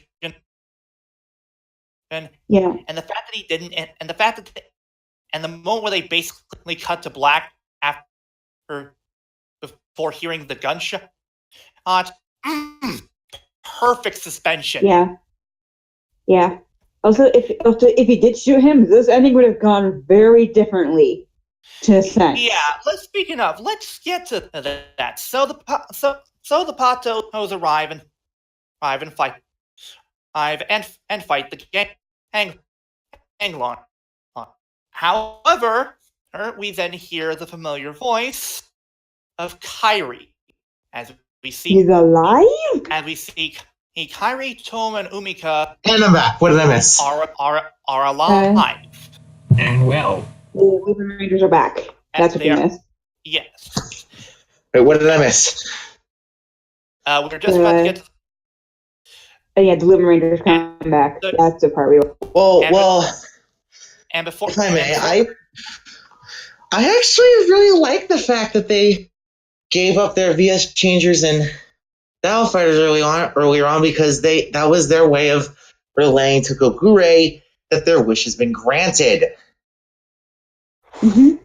Yeah, but and I also really liked how now I don't see Victory Striker Jackpot Striker as a use of Deus Ex. I was just going to get to him. Seriously. Oh, right. Sorry. Oh, sorry. But yeah. Oh, and sorry. Anyway. And in the time skip in that restaurant. Oh yes, right. We see in a restaurant. What was it? 4 or 5? 4. 4 familiar senshi. And who are they? A Flutter? The second Yellow 4, Yellow 5, Change Phoenix, and Yellow Mask. Which which I really like. I really like that nod to the Showa era because an early Heisei era, because this is the final full series. Final full series for the Heisei era. Mm-hmm. Well, technically, yeah, and I also and back in the actual fight, I really liked the callbacks, the callback montage. Flutter, we haven't gotten to that yet. Oh, right. Didn't we? What's going order? God damn it! We were just getting to the point where the Lupin and showed up. Oh, sorry. Anyway. So the Patrangers end up. Flutter, let me take this. Okay. All right. Anyway, and before anyone asks, no, this isn't a dream. They're not illusions. These are the real Lupins. And how did they get out? With the help of Chidinic. Jackpot Striker. Yeah, I was gonna say, where the fuck was that thing? Where the fuck was he? Which nobody knows. I actually don't see this as a case of Deus Ex Machina. Okay. We should probably quickly explain how exactly Jackpot helped them escape. Here's the deal. We learned in Lupat on film that Jackpot Striker's power is when he's placed inside of the safe of a gangler, he's able to actually temporarily take control of their body. Mm-hmm. Thus, Kogure relayed Jackpot Striker back to the book, with the Lupin still inside of Dogranio safe, and Jackpot used his powers to force Dogranio to undo the chains and release them from his safe. However, we learned that Jackpot was retrieved thanks to the help of 3 other thieves. Oh, this. Yeah, this is right. These 3 other thieves turned out to be none other than the Lupin's loved ones. Shori, not gonna lie. Aya, and Shiho. Okay, not gonna lie, this scene made me cry. Who earlier on we see Shori going back to where he was originally frozen. Aya being late for something, maybe like work or something, and Shiho advocating for the return of Phantom Thieves in manga. Yes. And thus we get a heartfelt reunion between the Lupins and the ones. And as I said, the scene made me cry when I watched the first episode for the first time. Yeah. It gave me a lot of feels, man. Come on. Yeah, don't lie, you got teary-eyed too. Who the hell was cutting onions? Seriously. Which I also like how that cut to the real world was initiated by Kairi, Toma, and Umika. They were wondering what Shori, Aya, and Shiho were actually up to. Yeah, also let's not forget. Yeah, also one thing I do want to point out, when they were still in the freaking Durangranio safe, I swear to God, Umika was braiding Toma's hair. I know, right? That's what it seemed like. Yeah, that's what it looked like. But that actually wasn't the case. Regardless, now the Lupins are back and they have their V as changers, and we learned also that that Aya, Shori, and Shiho were actually taught by Noelle. Oh, and the Kogure made them reserve Phantom Thieves to help rescue Kairi and the others. Mm-hmm. Which I also love how right before that's revealed, they show their masks left at where they originally were, which explains where they originally were when Kairi, Toma, and Umiko were actually in Dogranio's safe, which actually explains why they weren't wearing their masks. Yeah, it does. And well, one must ask, wait, why are they still thieves? The answer is simple. They still need to gather the rest of the Lupin collection because, well, while they may have gotten their loved ones back, Noelle still hasn't, and they need to get all the collection back if they want. Yeah, Noelle and Kogure still haven't. So if they want to reunite the two of them and with our set. Oh, another thing, Keiichiro didn't kill Dogranio. I already covered that.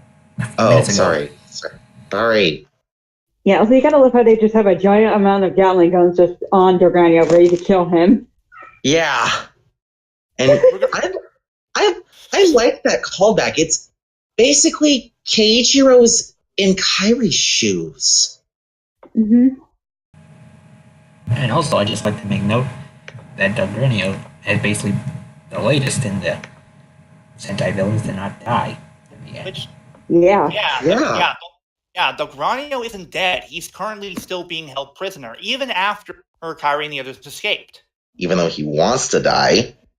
Yeah. Yeah. But anyway, thus we get a pretty awesome final fight scene with all the teams while the Lupat theme plays in the background. Well, first off, we get the return of something that we haven't seen since Kyoryuger. Oh, right! On more roll call from the Lupins, yeah. Mm-hmm. Which I love that. Roll call. Yeah, that was pretty awesome to see. Yeah. Mm-hmm. Also, we have... Oh, never mind. Also, did you guys realize the collection piece they're fighting over? We'll get to that. Mm-hmm. So yeah, we got a final fight scene between with both the Lupins and. Oh, by the way, we also actually see Dogranio's collection pieces when they're brought back into the mansion. We're not going to cover them though, because we already covered them last week. Yes. Anyway, but yeah, we get a final fight scene with with all the team fighting both each other and the Portamon, including some nice callbacks to the first episode, and some hints here and there about things like Umika and Sak. Yeah, and we see Kairi finally open and the gang we're safe, and it's actually the clock collection piece from the intro. Yeah, it's the clock one. Which is an excellent callback. Guys, look who's joined us. Oh, right.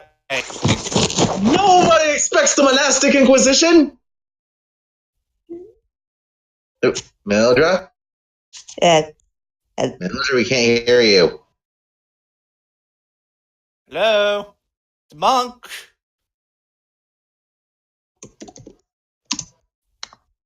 Our monk has appeared.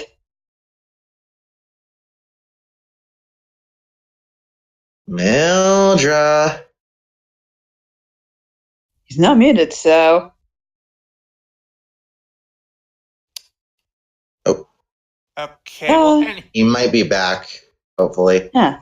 Okay, well, anyway, so, yeah, the loop, and oh, Andy's back. Andy's back. Mildred? You there?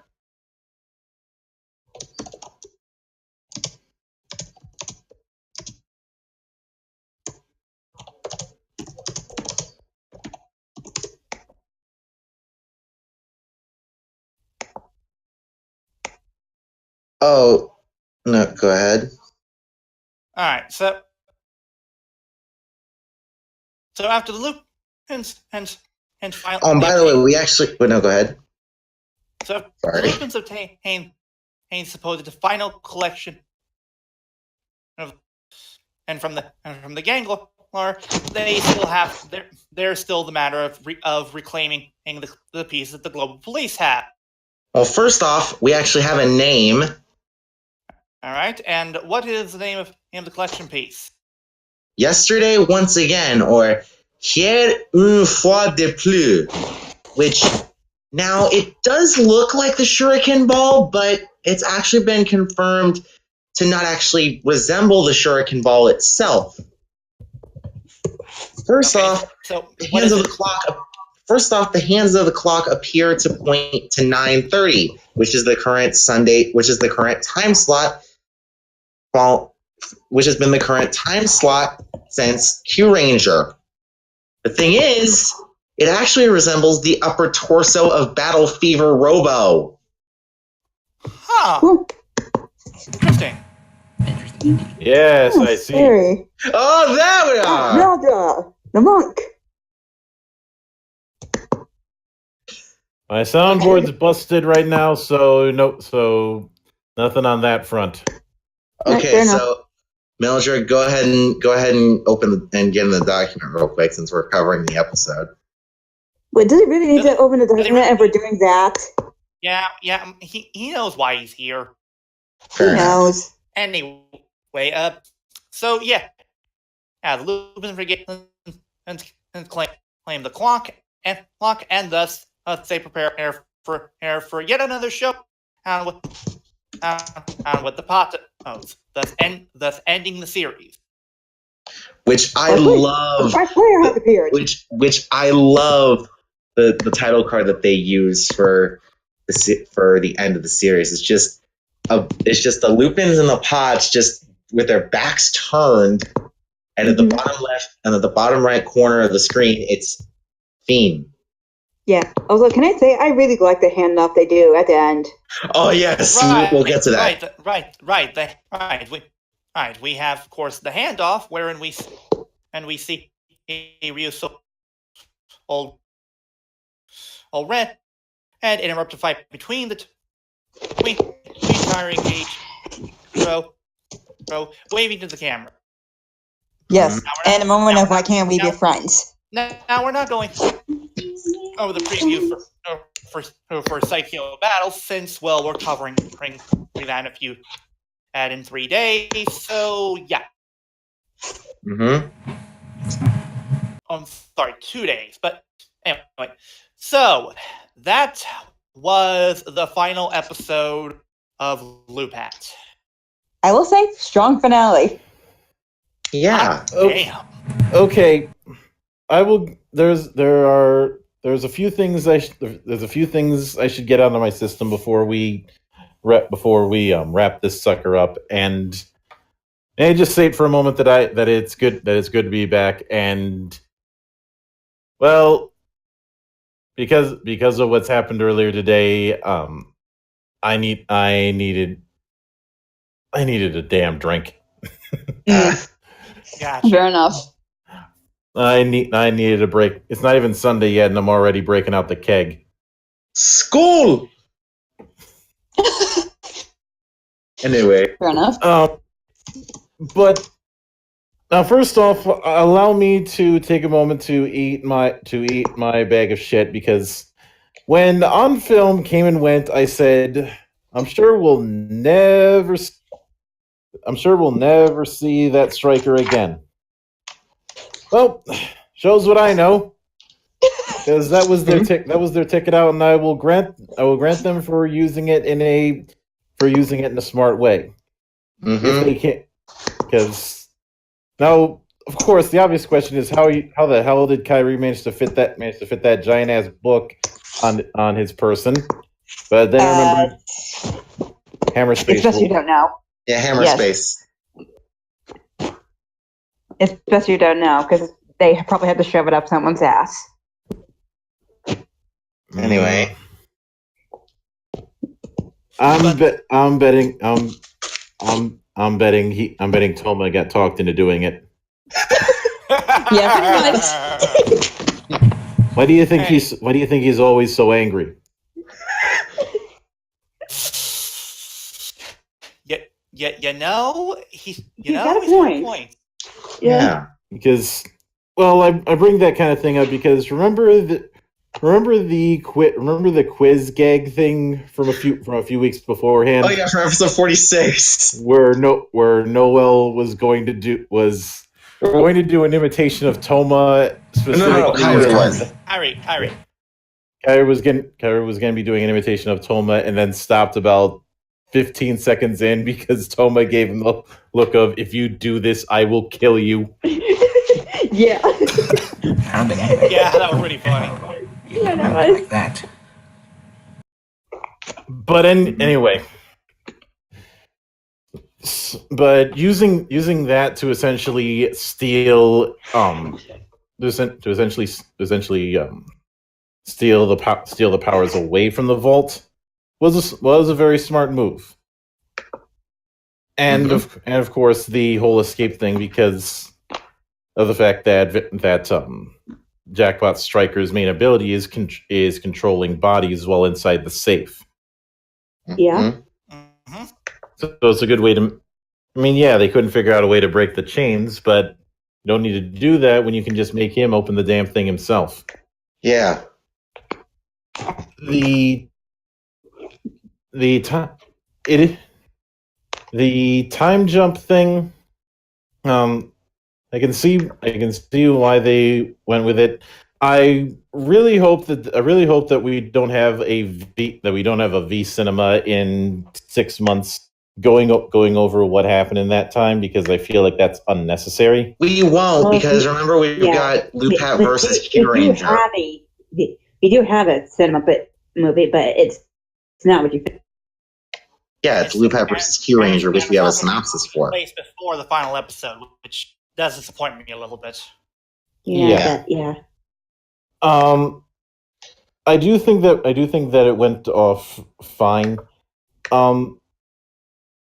And as far as and when it comes to the whole thing, like the leftover gangler and the fight at the end, I see that as something that is straight out of Riku Sanjo's playbook when it comes to how he would end the series.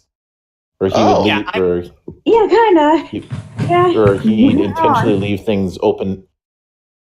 He would intentionally leave it open ended, but not with an intent to fall back on, but more of to show that the story doesn't end just because their arc has. Mm-hmm. Yeah.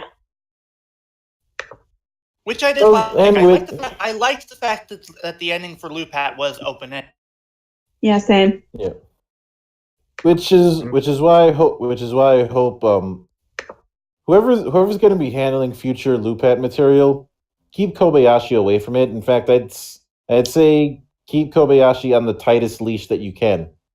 Kobayashi's busy with anime Yeah. right now, including Attack on Titan. Yeah. She's tolerable when she's being forced to adapt other people's stuff. Oh, come on, I don't think she's that bad of a writer. I do. Why do you think Tokuger is my personal punching bag? Fair enough.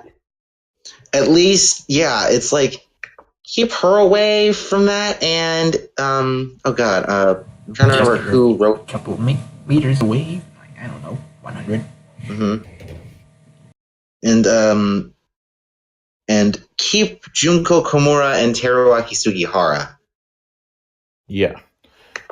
Now that be Jinko who? But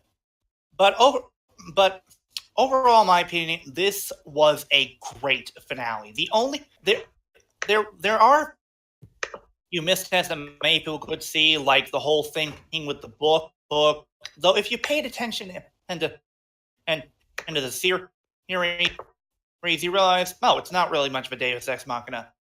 No, it is not a Deus Ex Machina.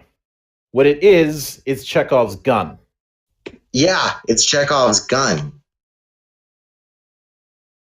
Something that they completely forgot about, only to bring back in the end. Mm-hmm. And I thought that thing had. And granted, I didn't expect them to use a movie exclusive thing as the solution. But in hindsight, maybe I should have.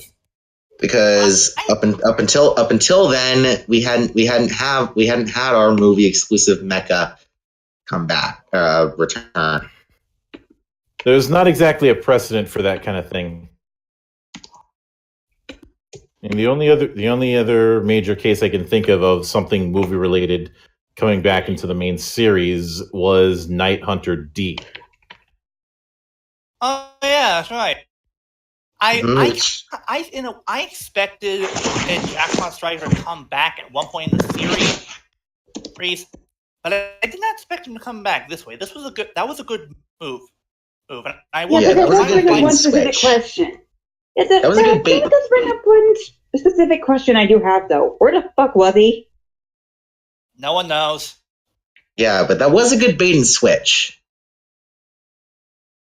I also like the fact that in the end it was that even though the Lupins did contribute to Durani's defeat, it was in the end the cops who defeated the big bad, not the Lupins. What they got? They remember. Oh wait, the cops are in the show too. You gotta have them do something. If I want to be the cynical guy. This in a way properly demonstrates why the show was called Lupinranger versus Patranger, because by the end it shows that both teams are on equal ground. Hell, you could say the Patos are even more so, since they were the ones who defeated who ended up defeating the grand boss of the Gangler, not the Lupins. Mm-hmm. I'm of two minds of that subject matter, but I will get to that when we do our full assessment. Mm-hmm. When we do our retrospective. The bottom line here is this was a good finale. Yes. Everything felt wrapped up properly, and the open-endedness of it is just the icing on the cake. And I always like it when we have open-ended Sentai. It shows that the battle is still going to continue, regardless of whether we're going to see it or not. Mm-hmm. This finale definitely gets an S. Oh, yes. Oh, yeah, I'll give it S too, totally. Same here. Monk, what is your letter grade?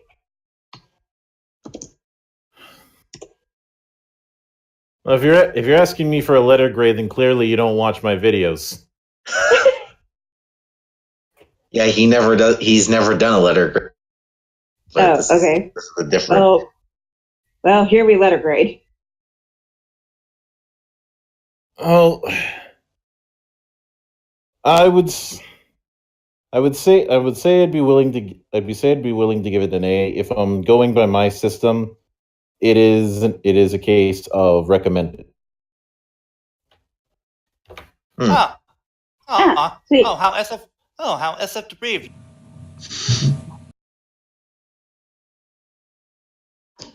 Yeah. Anyway, What? Be very careful. You're making me teeter towards sobriety.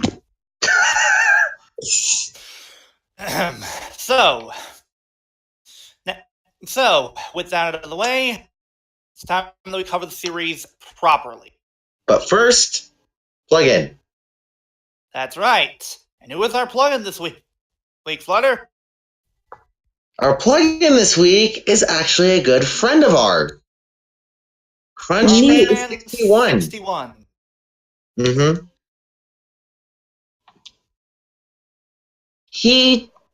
We'll deal if you don't mind. Go ahead. Should we do this together? Yeah, why not? Crunchman's main specialty is streaming video games. Yeah, video games on Twitch. And the link to it will be located in the description below. Yes. But he basically reviews whatever games he can find on Steam, or even ones that he can now capture on his new capture card. He recently finished streaming Kingdom Hearts 3. He also has streamed games like some of the Devil May Cry games. And he's even streamed more unusual games like one of the Senran Kagura games. Mm-hmm. But he is a funny guy. You can tell how he's good at putting up with idiots since he basically lets us participate in this stuff. He is witty. He is funny. He's overall. He might basically pretend to be a total asshole, but he's really not. Mm-hmm. Yeah, but he's really a nice guy. So check him out when you can. He's streaming usually every day. Every day, and though there are some days he isn't, but tune in and you'll definitely be guaranteed to get some entertainment. Yeah. Now then.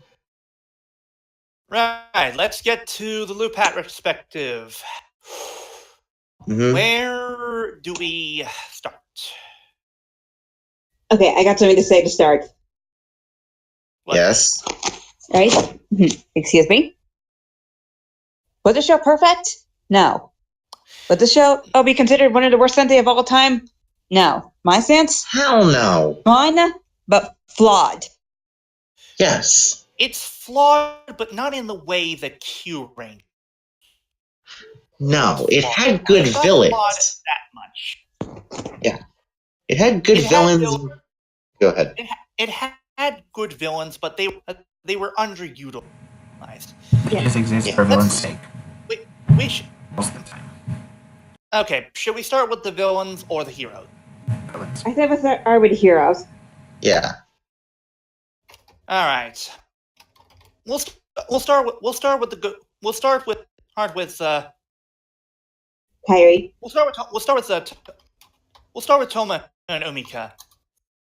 Yeah. They were all right, but they didn't really get much in terms of it. No, they Well, didn't. they did, but when they did, a lot of it was filler. Yeah. Yeah, Like episode 27, at least. they had some subtle growth throughout the series, but that's all it was. Subtle. Yeah. And also Umika's best Lupinranger. Yes. Of course, he would say that, but I think Thomas best Lupinranger. Thomas is best. Thomas is best. anyway. Thomas is way. Anyway, Monk, do you have anything to say on this? Since I know that you like Toma. When it comes to the Lupin Rangers, I did appreciate Toma, and as I've mentioned on Twitter, I like characters who care but don't want to make a show of it. So he was always going to be up my alley.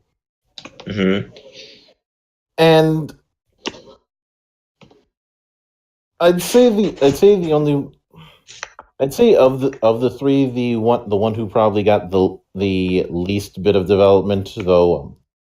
When I say least, I mean in a quantity sense. Mm-hmm. Is Umika. I agree with that completely. Yeah, I agree. And I'd say that if Umika was on a team with a normal color palette, she probably would be pink instead of yellow. Yeah. Which is actually what they're doing for Lupin versus Kyuranger. Yeah, he's like, well, you say that. Indirect listening. Anyway. I also, sorry, Mildred, I was going to say, what made Toma stick out the most was probably his motivation. While he had the same motivation as the others, his was more personal. Due to the fact that the loved one that he was trying to bring back was his fiance. Whereas Kairi was trying to bring back his older brother, who he isn't really on good footing with, and Umiko was just trying to bring back her best friend. Honestly, when you think about it, Toma's whole backstory with him being a Lupin Ranger is probably the most tragic. Not just because of the fact that it was his fiance, it was basically taken away from him, but because of how it happened. Oh yeah, because she was frozen while on the way to buy her wedding dress. Yeah. Mm-hmm.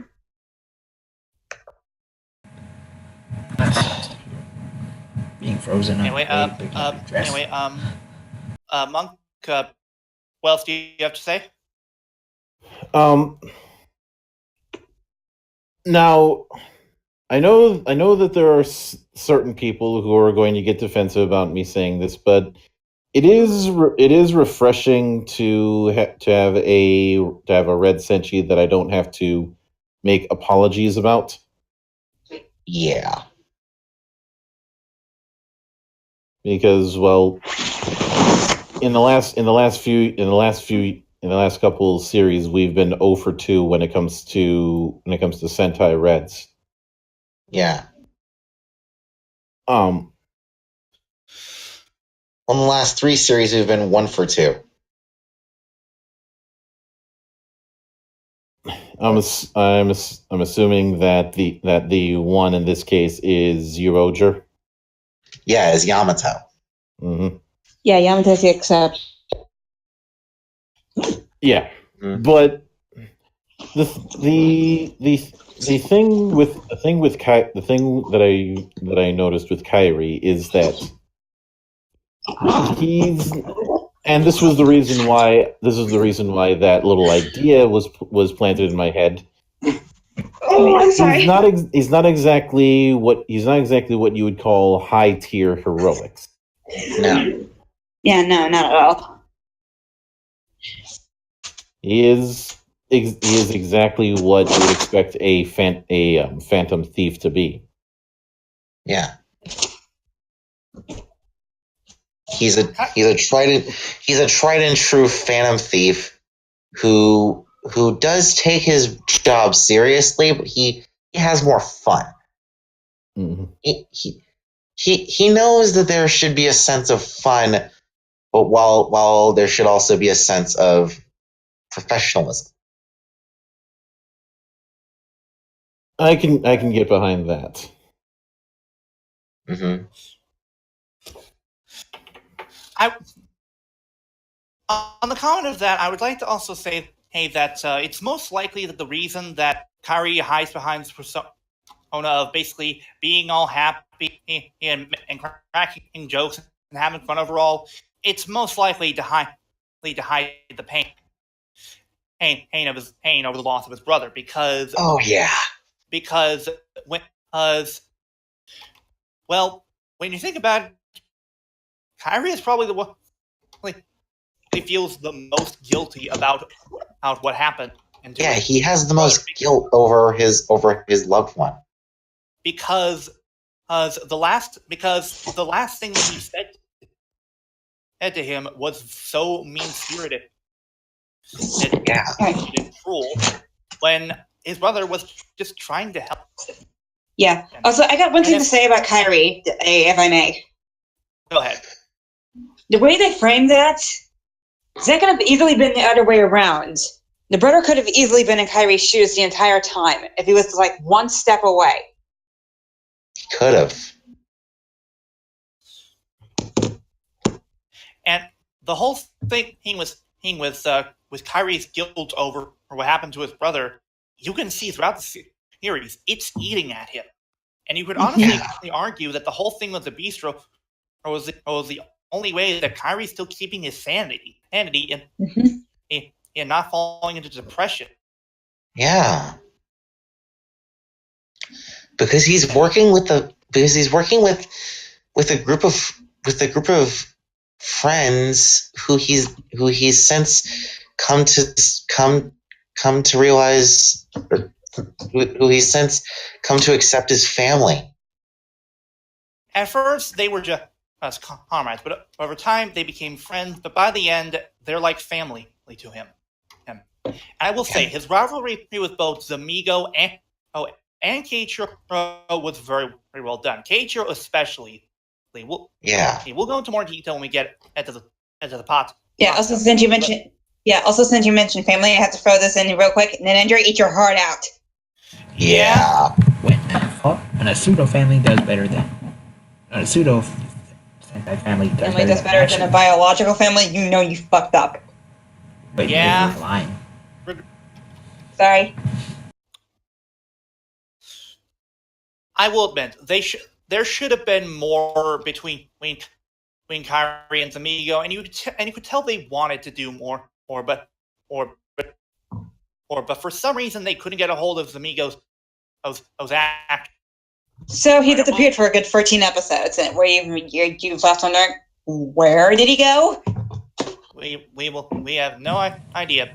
Oh, yeah, but he probably just be in Mexico eating ice cream all day. Thankfully, yeah, let's go with that.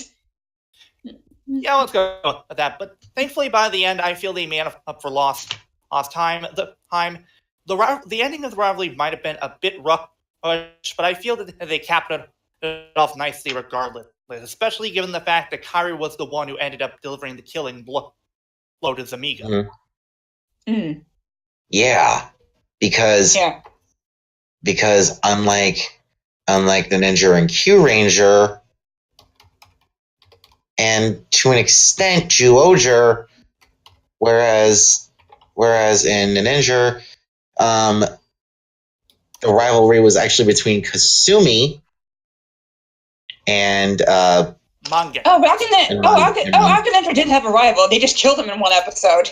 Yeah, between Kasumi and Mangetsu, and And Yamato had the rivalry against Bangray. And Lucky had the rivalry between actually it wasn't originally Lucky. It was originally Stinger. Yeah, it wasn't originally him, but Lucky, I will say, It was originally Stinger and Scorpio. Yeah, though Lucky, I will say further, so then she's having watched Kyuranger. Lucky does get a rival later on, but it's not. It's very brief. It's his dad, isn't it? Well, no, there is technically his dad, but there was also that one random general with the claw hand. Oh yeah, the one who basically ended up the one who enslaved his planet.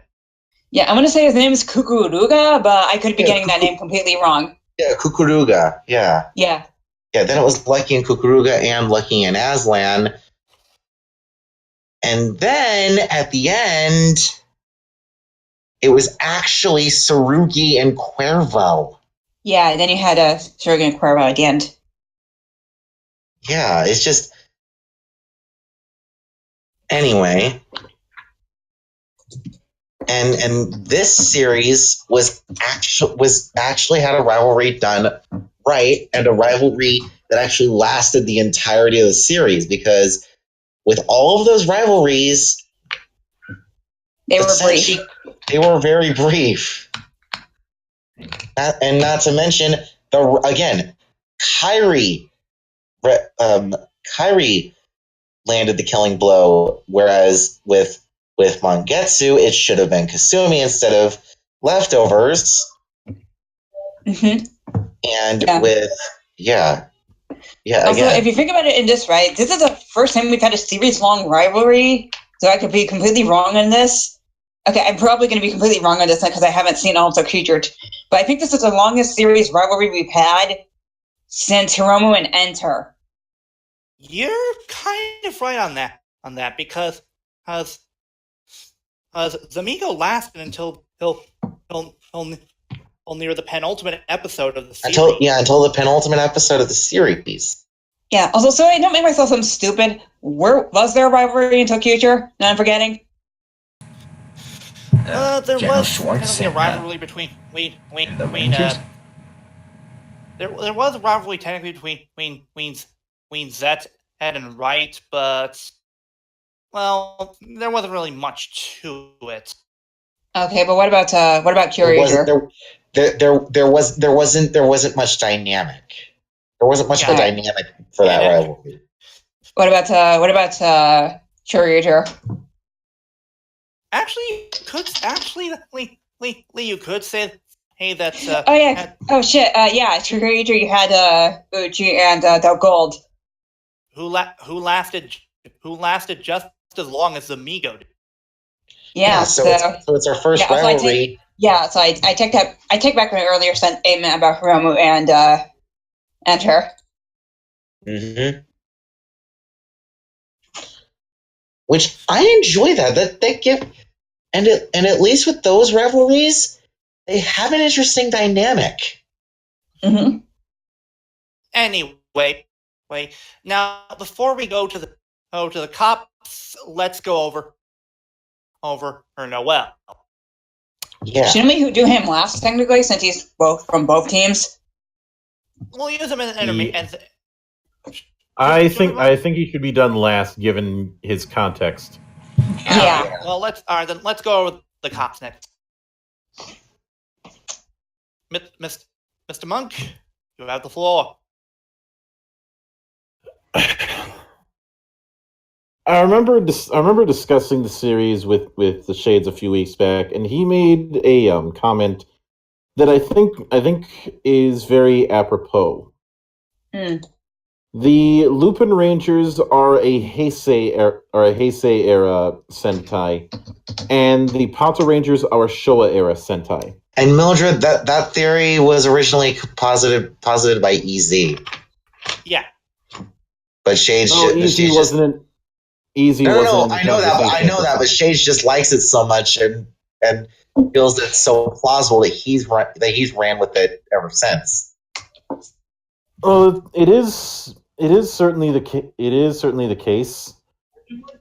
That being said, the only one who seemed to really, we got some hints of development, but it seems that there is that there was a bit of an unfortunate trend that the female characters on both sides got the least amount of any degree of arc, because that is sad but true. So I don't think this was by design, even though I'm pretty sure some dumbass at the Mary Sue is probably going to argue otherwise after they're done spilling all their spaghetti over the fact that they are getting memed on.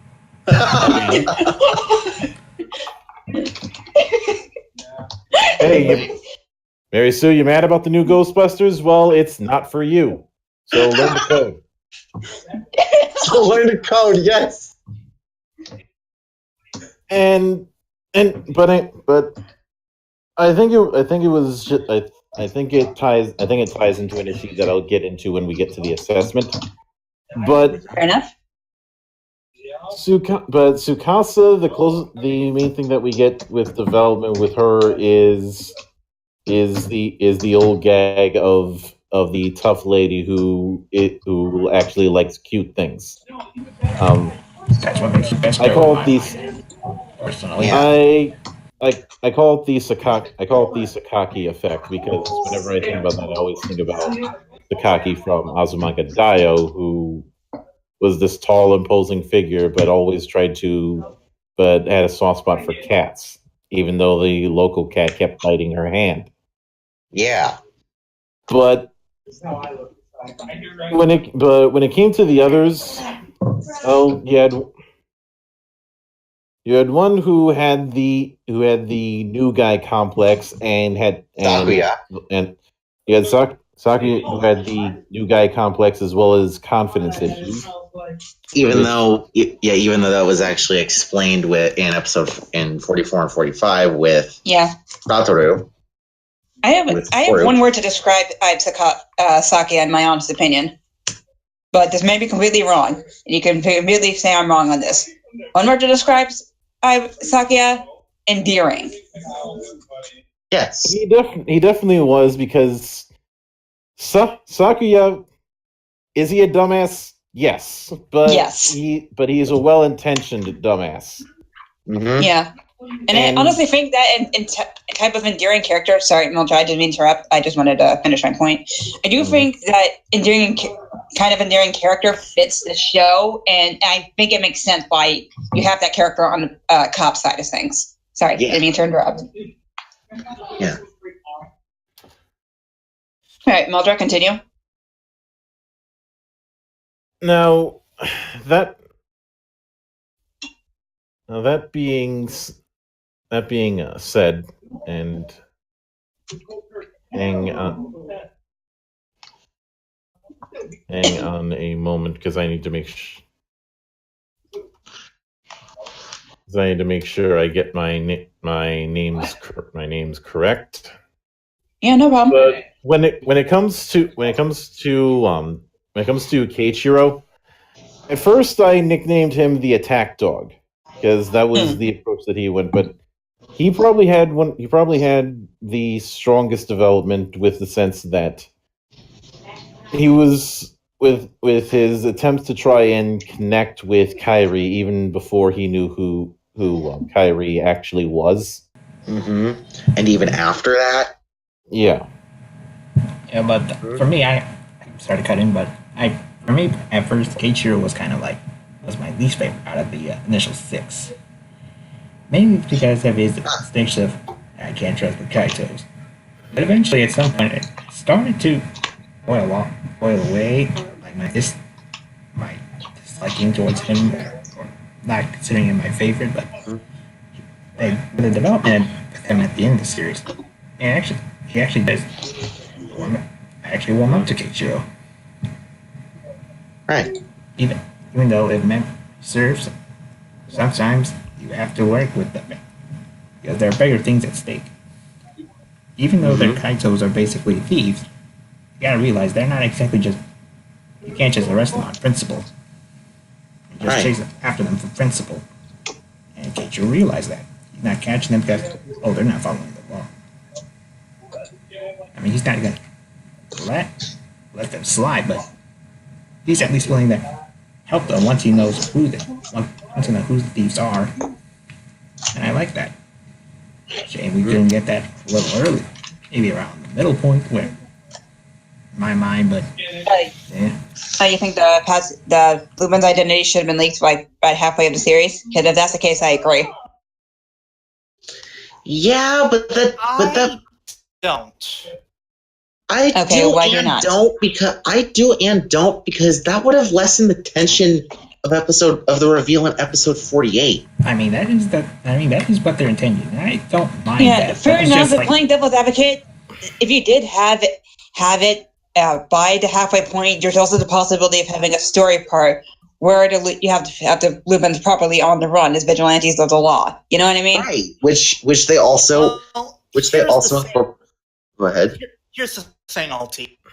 If they did that earlier, that would have meant they would have to stretch out that subplot for several episodes, and that kind of writing like that can get sloppy. Yeah. Fair enough. I'm not saying it needs to be an entire part of the entire later half of the season, but I would have liked a few episodes for that at the very least. At least we got that at the end. Yeah. It's better than not appearing in the first place, but still. Yeah. I think it would have been. Yeah, I'm happy we got it, but I would have liked to have seen it a bit sooner. You know what I mean?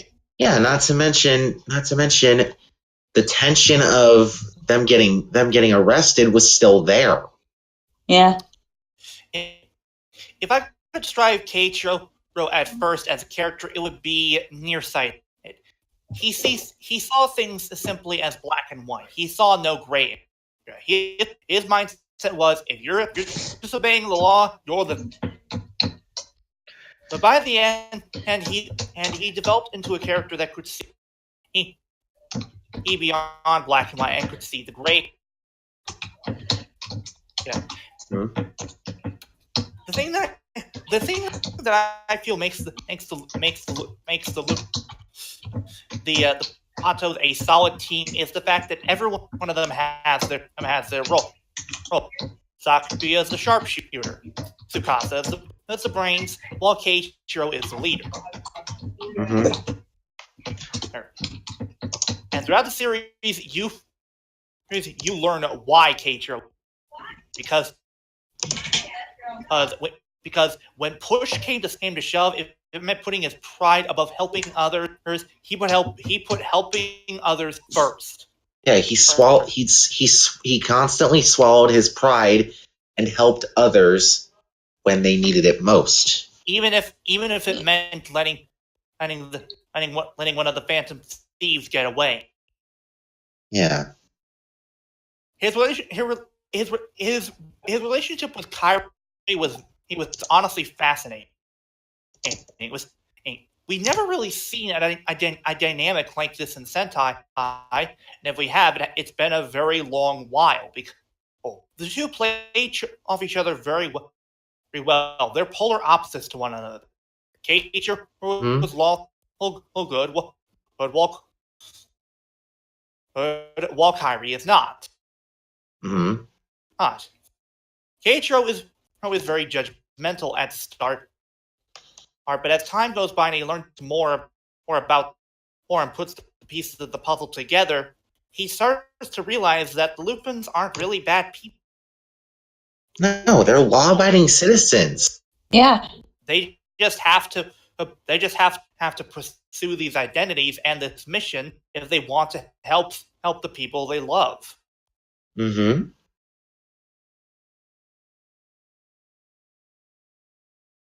I think the reason why Kyrie always had this bitter hatred towards Keiichiro is because he always saw, well, for lack of a better term, the ghost of his brother, the reflection of the man that he lost due to his action, and the fact that someone else like him has popped up into his life and is trying to make him a better person, while also trying to diverge him from his mission.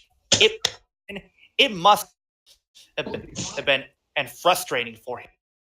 Oh yeah. And you can see it all throughout the with how constantly Kairi fights Keiichiro over him helping. Mm-hmm. In the end, though, they learn to accept each other. And in the end, Kairi doesn't refuse Keiichiro's help because he hates him. Because Keiichiro has his mission, he has his own. Mm-hmm.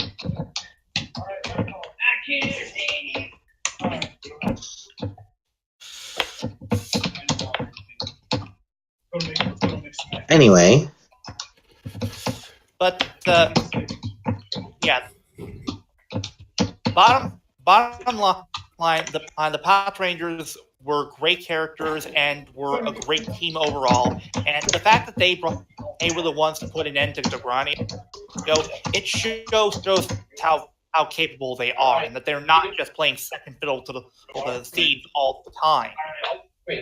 yeah. Now then we have Noel. Noel, AKA Mildred. Pat X.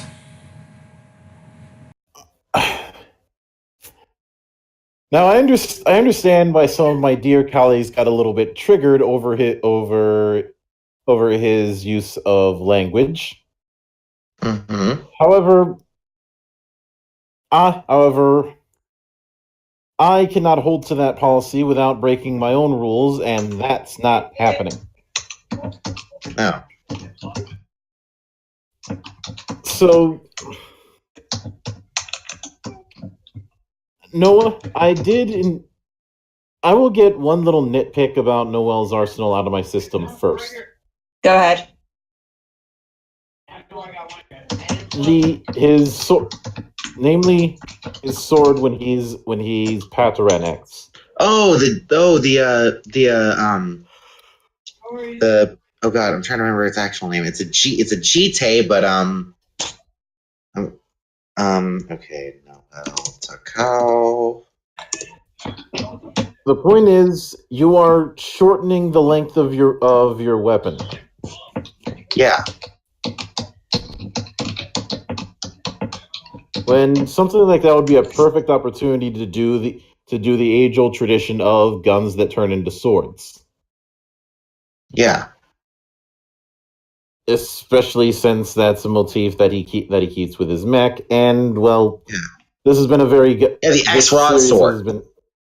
And this series has been very gun-centric as it is. Sometimes it's easy to forget that the Lupinrangers have melee weapons. Mm-hmm. Right. Same with the Patrangers to a similar degree as well. But the thing is, when it comes to him, it very much feels like I think they had an idea, but they didn't know how to carry it out. Especially since I usually don't get this level of nitpicky, but there's also the whole idea of an undercover officer having their own uniform. Yeah. And you would think that the point of being undercover is to not draw attention. Yeah.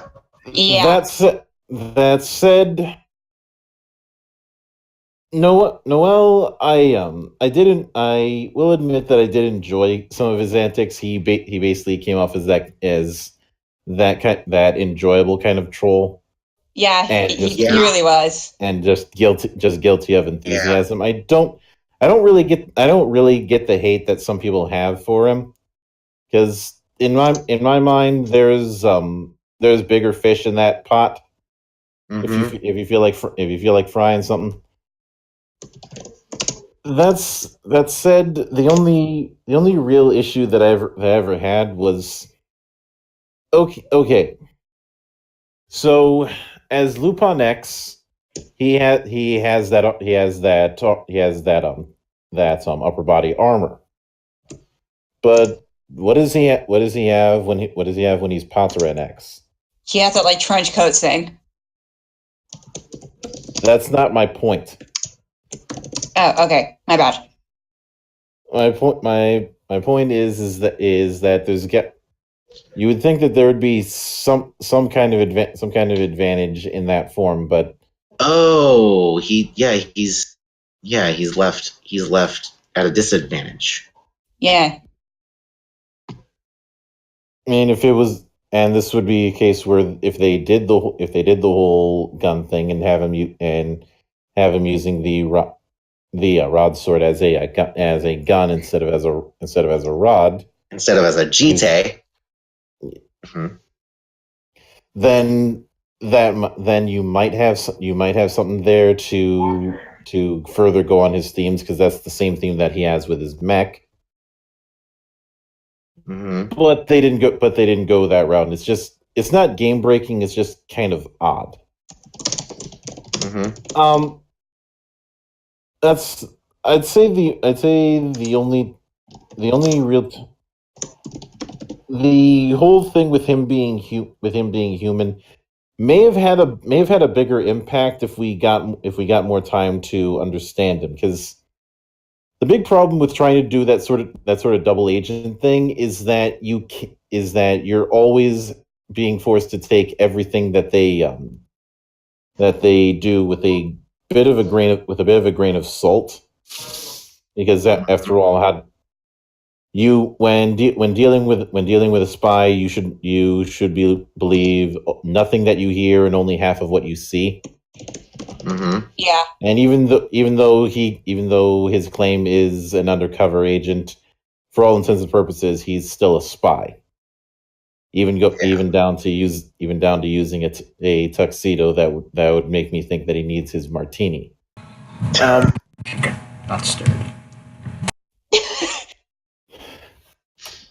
At least somebody got it. Yeah, I got it. But Yeah. Not gonna be hard to do. but the big problem is that the whole idea of him being part of this non-human race that still looks human, and tying that into our scene doesn't really go anywhere, but because by the time that is brought up, we're already reaching towards the finish line. Yeah, that So is that is one minor problem I have to nitpick about his character, is that we find that out, yet we find out so late. It's just like, okay. Yeah, we find that out, whereas we find that out in the same arc that we find out the whole thing about the mass disappearance thing. The other factor disguises. is that the stories that are focused on him are mostly about either building or repairing the trust that he has in both teams, or building and repairing his status as a double agent. Yeah. Also, Mildred, let me ask you this: what do you think should have been revealed a bit sooner in that term, since they were so close together? Would you have preferred the Noel thing be figured out first, or does Amigo thing be figured out first, and then we wait like earlier on, so that like we have Noel thing later? Mm-hmm. To be quite honest, I instead of having Ghosh figure it out using her part of the collection. Yeah, using oh god, what was it? That's not relevant to what she used. Isn't relevant to this. Yeah. The point is that I would much rather have it that Zamigo figured it out, because one, it would give him something else to do, and two, you could present this dynamic that he sees X as an obstacle to what he really wants, which is to have his fun with Lupin Red. Mm-hmm. Basically going on the idea that he has this, that because the fixation on Lupin Red didn't make a whole lot of sense for Zamigo. Mm-hmm. But going at it with it. It didn't, because of the whole thing with with him freezing their loved ones. That's a bandage. True. That's not the big. Sorry. The big pro. But doing it in that way, so that he finds out and would want to use that as his own bit of leverage, especially since up until the end, he seems to have absolutely no interest in the idea of becoming the next Don for the Ganglars. He just cares about he has no idea. He doesn't care for being Dogranio's successor. Mm-hmm. He just cares about the whole thing with the Lupins. Well, that and just liking to stir shit up. Yeah. And having him as that kind of agent of chaos is fine, but I'm getting ahead of myself. Yeah. I honestly think that that when it came to Noel, they tried a little too hard to play on the mysterious angle that is common with sixth or extra rate at first. Yeah, but eventually that's they very do common with sixth senshi or extra range or extra senshi in the beginning. But eventually you do phase out of that, and they end up having other arcs that they deal with. If you were to do this with, say, Utsutsumi Maru, and I deserve a can of Coke for actually getting the name right. I've done that. I do too, because I know. Yeah. Then you would have his entire arc focused on him being the man out of time. Yeah, being a fish out of water in terms of time. And while that's certainly feasible, I mean, Captain America has been doing that for 50 years, and it's worked.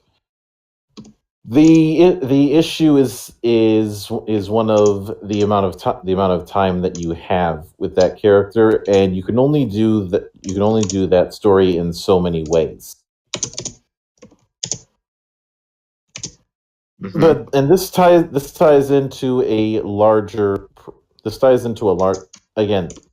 I know I'm sounding like a broken record at this point, but all of this is tying into the larger issue that Lupat has. But before I do get into that, there's one thing regarding the way this series was presented that I do feel is worth noting, and that I think I know is where you're going with this.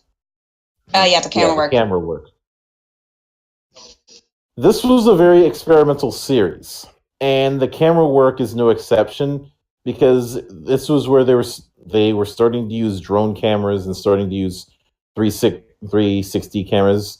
And while the video quality change compared to the normal HD cameras that they've been using since, let's see, what year did Patranger came out? Because that's when they first started shooting. 2006. 2000. Wait, was it 2006? I thought it was. Yeah, it was 2005. It was 2005.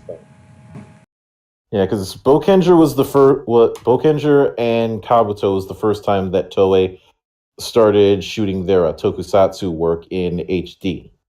Mm-hmm. Yeah, I will say that from a camera standpoint, it is different, but it's a good kind of different. I like how it does spin around a lot, but it still follows characters' movements. Mm-hmm. The issue was more of it definitely took them a while to get it right. Yeah, true. The issue was more of a change in video quality that made things a bit jarring. Yeah. It's one of those slight things to notice, but once you've noticed it, you can't unnotice it. Mm-hmm. Mm-hmm. And I'd like to hope that they do it in the future, but they shouldn't feel the need to use it every single episode. Given what series we're Might getting scale next, back the use of that and the fact that that's going to involve a lot of close range choreography, I'd advise against using it as much. Yeah, I would say with this kind of like the way they shot the fight scenes in this, with both the video and the camera work, it works for this kind of series. But I don't think you could do it with every single theme and motif, if you know what I mean. Yeah. Yeah, I mean, you just scale it back, as Kuro was trying to say. Yeah. It's best to scale it back instead of use it constantly. Yeah. Or no, people can only take that type of camera work for so long. Yeah. Right. and if you want to see how turning one camera trick into your entire gimmick can backfire on you, well, there's two examples. One, the Dutch angle in Battlefield Earth, That. where the entire movie is shot with that tilt. And go back and watch it if you feel like being a masochist. 99% of that movie is shot with the Dutch angle. And the second instance is every hack director who feels the need to shake the camera or get things ridiculously close. Didn't they try to do that with one of the Resident Evil movies? I may be mistaken on that, though. Yeah, don't quote me on that. But from what I've heard, they did that. Mm-hmm. Anderson has some understanding about how to shoot an action thing, because hey, he's got to make sure his wife gets a full body shot in every scene. Mm-hmm. I don't hate the Resident Evil movies per se, but they certainly have earned some degree of their reputation. Yeah. But that being said, I should note when it comes to the villains, I feel like we're in a Lightspeed rescue situation where there's not a whole lot to talk about. Yeah, true. Wait, hold on. Mildred, I'm sorry, I forgot to give mine before we got to the villains. Oh, go ahead. Yeah, go ahead. The thing with Noel is one of his biggest problems was he was a control freak. He wanted things done a specific way and hated the idea of any kind of different deviation. A perfect example of this? The episode with Yoshi. Sidarsa? No, Razor. Dude, No, that was a joke. No, there are no bad opinions on RPGs in this show. Oh! Oh wait, that's Okay, his brother. Never mind. Okay. Also, you suck me, Goldie! Anyway. Go ahead, DL. Anyway, the thing that really shows how far Noel comes from beginning series to the end is the moment where Sakuya basically asks Noel, "Why didn't you tell us who they were?" Oh yeah, in episode 48. No. Noel, he could have lied. He could have easily said, I had to keep it in a secret as part of a mission," but he basically says that he did it for selfish reasons. He did it because he hoped in the end they could all get along. Mm-hmm. And they didn't. And he apologized because of it. Mm-hmm. And Noel rarely apologizes in the series. Yeah. Oh, yeah, he did. So the fact that he was willing to do that and own to his mistake, it shows how he's matured throughout the series. Yeah. Now we can get to the Gangler. Yes. Go ahead, Mildred. There's not a whole lot to say when it comes to the Gangler, and once again this ties into the overall assessment. But we'll cross that bridge when we get to it. Mhm. And while I That's did, what I think about it. Oh, sorry, didn't mean to interrupt. Go ahead. Well, I did enjoy the whole safe motif.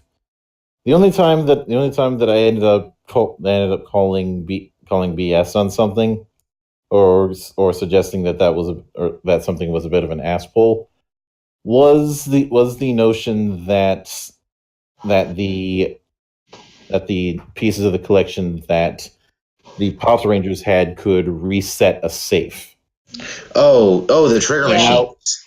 Yeah.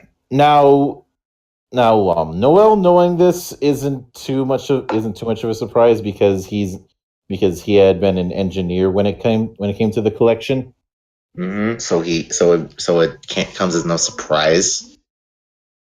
And previously we had already seen him figure out the trick to unlocking a status gold safe. Yeah, status gold safe. Just at a dial machine. It was 2 dial fighters and 2 trigger machines. It was either that or that was point status, is that was that status double. it's a 6-digit combination is the thing. Yeah. That being said, the intrigue when it came to it was figuring out ways to get close in order to do that. Mm-hmm. Where things become a bit tricky is there's this implication that the powers that the Gangler have come from the vaults. Yeah, come from the And Lupin collection pieces. There was a question that was raised by the villains early on about why they're able to utilize them, but it was never really touched on, and it led to a concept that I'll explain later. That if I was running things is how I would have done things, but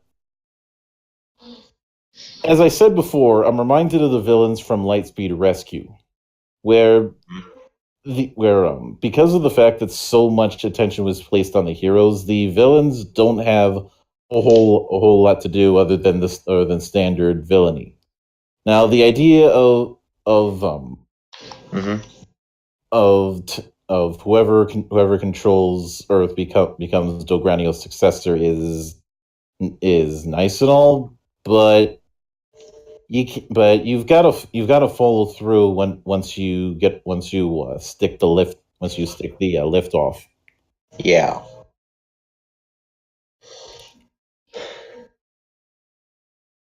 Anyway, All right. Volty, go ahead. Okay. Sorry, didn't mean to interrupt y'all, but I just want to give my thoughts on the bills real quick. Go ahead. Okay, I will say, sure, the bills are kind of mellow, but this is not the first time it happens. This is pretty much, I'm going to say this has been a thing where, since Kaitou, where they kind of leave the villain just trying to, not the first priority, I should say, if that makes any sense. Yeah. Whereas with Kaitou, they were looking for all the Ranger keys. Yeah, and Kaitou and a lot of Toku shows later on, you can tell more they are intentionally focusing on the heroes. Yeah. And I feel that while not all the heroes got the most character development they could have gotten, that still seemed to be the case for the most part. Yeah. Mm-hmm. So, even that said, with said Sentais, not all of them are great, and some are more memorable than others. But I will say the villains are not terrible in Lupin overall. No, they're not jerk matter. Yeah, they're not jerk matter. Thank God they weren't. Okay. Yeah, I will say the villains of dark matter were not quite as much I had the fun. Okay. Hey, the villains, I will admit, they needed more. or specifically, I feel the general should have gotten more involved in the combat. Now we should have had Destra, Ghosh, Zamigo, and Dogranio. Or Destra, Ghosh, and Zamigo. Mostly because they just, to me, they just exist. They just exist for villains. Keeping Sorry. basically inactive for most of the series was smart. Oh, keeping Dogranio inactive? Yes, because it makes the point where he finally gets up and starts doing something all the more threatening.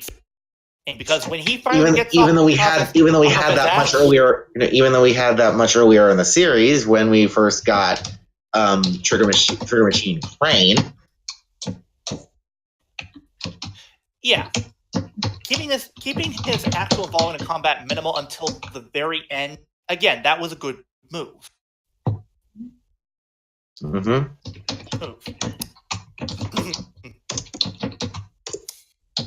Destra was definitely one of the more interesting villains, particularly near the end when you saw how deep his relationship with Dogranio was. Yeah.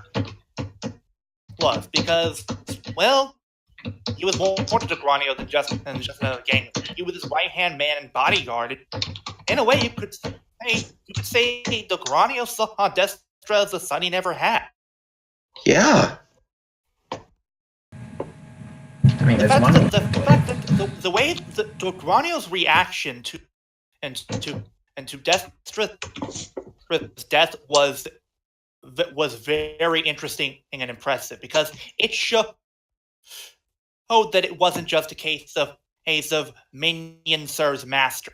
It was more than that. The fact that he basically poured a glass of wine and toasted to Destra, it showed how much he cared for the guy. Mm-hmm. Although I'm sorry, but Ghosh, let me just say this for a second on my thoughts with Destra. I just kind of don't. He's not exactly my favorite because primarily, I mean, with what his connection with Dogranio aside, I just primarily see him as the big guy. Nothing really. No, he was as the musclehead, but I think that was the point of this character. I understand. Yeah, he was. I mean, I understand that, but He was the heavy, but that was his point. I guess maybe I'm just too used to villains with No, more you're totally depth. fine. Just the fact that You're for me- totally fine. It makes sense why you would think so. Or maybe I don't know. It's just my thing with the writer. Sometimes for me with her villains, it just seems to be like, oh, they just simply exist for the sake of it, sake of having a bad guy. Fair enough. Yeah, because that often is the case with some. Yeah. Okay. Can I continue? Go ahead. I'm sorry for interrupting. All right. No, you're fine. Ghosh was definitely one of the least interesting villains. Because she was just the psycho scientist and medic. There wasn't really much. Oh God. Wait, what? I just came up with a terrible parallel. Well, What's that? She's Sentai Harley Quinn. Oh, good God. I don't see that. I mean, she may be. Not really. No. For me, Ghosh may be crazy, the psycho, but I don't know. She doesn't I have that much depth see compared where to you're Harley. going with that, but you're kind of missing the mark slightly. She's not like the Stockholm Syndrome type victim. She's just really the psycho for the sake of being the psycho doctor. Yeah. She didn't really ever get all that interesting. Well, then the psycho thing, the psycho thing only seemed to really be there in the last in far too sparingly of moments. Like you had the experiments that she was doing on other ganglars and creating some of those monstrosities, but Oh yeah, the experimental bodies. And implanting her own safe into one of those bodies at the end. But other than that, there's not. Well, even though that was technically Yoshi's, but since he was a status double originally. Anyway, but on the whole, that whole entire thing just came in way too late for its own good. Yeah, I think that the moments of her being a bit of a psycho just kind of comes out of nowhere in the end. Yeah. Oh yeah, we got to give her something so that way we can kill her off. So let's just make her a psycho. Yeah. Yeah. Just simply So- happened to happen. That's not exactly interesting to me. Of all the Gangler, I'd say the Migo was the one that was the most Yeah, he was. Despite his limited screen time compared to the others. Yeah, despite his limited screen time, he was definitely more interesting than the other Gangler because, well, he didn't have any big master plan. He was just doing this for the evils. To be fair, I do kind of like that he didn't have this grand scheme. He was just doing it because why not? Yeah, he was just doing it for the evils. Which I don't mind personally. When you have villains like this, you need one of them to be different from the others, and that was what. Yeah, you need an odd one out. Was. I will say he should have gotten more screen time, but then again, it's excusable given the whole issues with his actor. There was nothing they could really do. Yeah, true. Yeah. I feel like what they should have attempted is you still keep his monster suit around and then you just have him do voiceover while he was doing said other thing that kept him away. What Tsunori Aoki did when he was coming right. I can see that. Really, you could have just done what Tsunori Aoki. I'm butchering Ryoma's Sengoku Ryoma's actor's name at the moment, but you could just do what he did. Just have him be his monster. I mean, he was for a short time, I believe, but he just primarily appeared in the suit. Tsunori Aoki. Kuro Tsunori Aoki. Yeah, Tsunori Aoki. Yeah, you could have just done with what he did for his amigo, like just have him appear in monster form primarily, just do voiceovers. Yeah, you could do the same thing with Jingi Irie. Yeah. Now, that being said, I want some degree of credit because I went through that entire series and did not make one Reaper joke when he showed up. Oh yeah, his guns. Oh yeah. Of course. I mean, you might as well be like Reaper. Mm-hmm. Well, obviously, I wasn't going to. He's also a lowland snipe. That's true. Well, anyway. the other reason I didn't make that joke is because I have good taste when it comes to video game references. Ooh. Anyway. But that about covers my end when it comes to the villains. And would you mind terribly if I got to what I've been building up to since I showed up? Sure.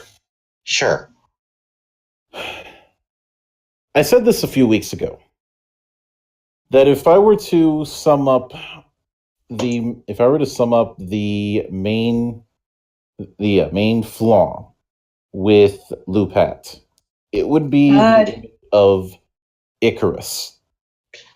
Yeah, flying too close to the sun. Because the idea that they had here of two separate yet I'm gonna have to get this joke out of my system. In the world of Super Sentai, the city is represented by three separate yet equally important groups: the Ganglers who commit crimes, the Lupinrangers who steal their treasure, and the Patrangers who prosecute them. These are their stories. Dum dum. Yes. Is that a Law and It Order took me this long to do that joke, but I had to.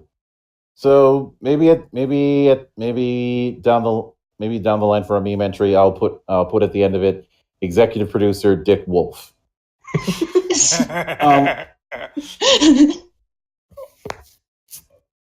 Now that being said, the big I find myself comparing my experience of watching Lupin with my experience of watching Hyperforce because they both suffer the same problem of not managing their time properly. Right. Yeah, that was about. I was gonna wait till you got to the story, but yeah, that is one major problem I have with the story. It's the pacing of it all. I agree with that completely. They cut off at least halfway through. The abundance of filler was very unnecessary because most of it didn't really.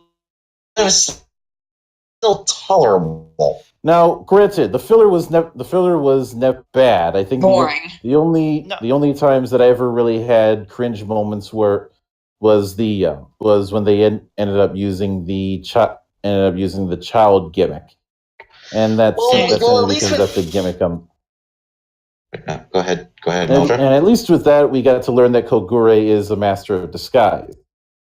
Yeah. I will say with the abundance of filler, I was never bored watching the series. Oh, episode 33, right. Yeah, I will say I was never bored with the show, if you know what I mean. Yeah. Now that being said, even with a cast this large, if you had proper handling of the situation and a proper plan and stuck to that plan, I don't think you would have had this problem because you have about 50 episodes to try and establish these. 51, yeah.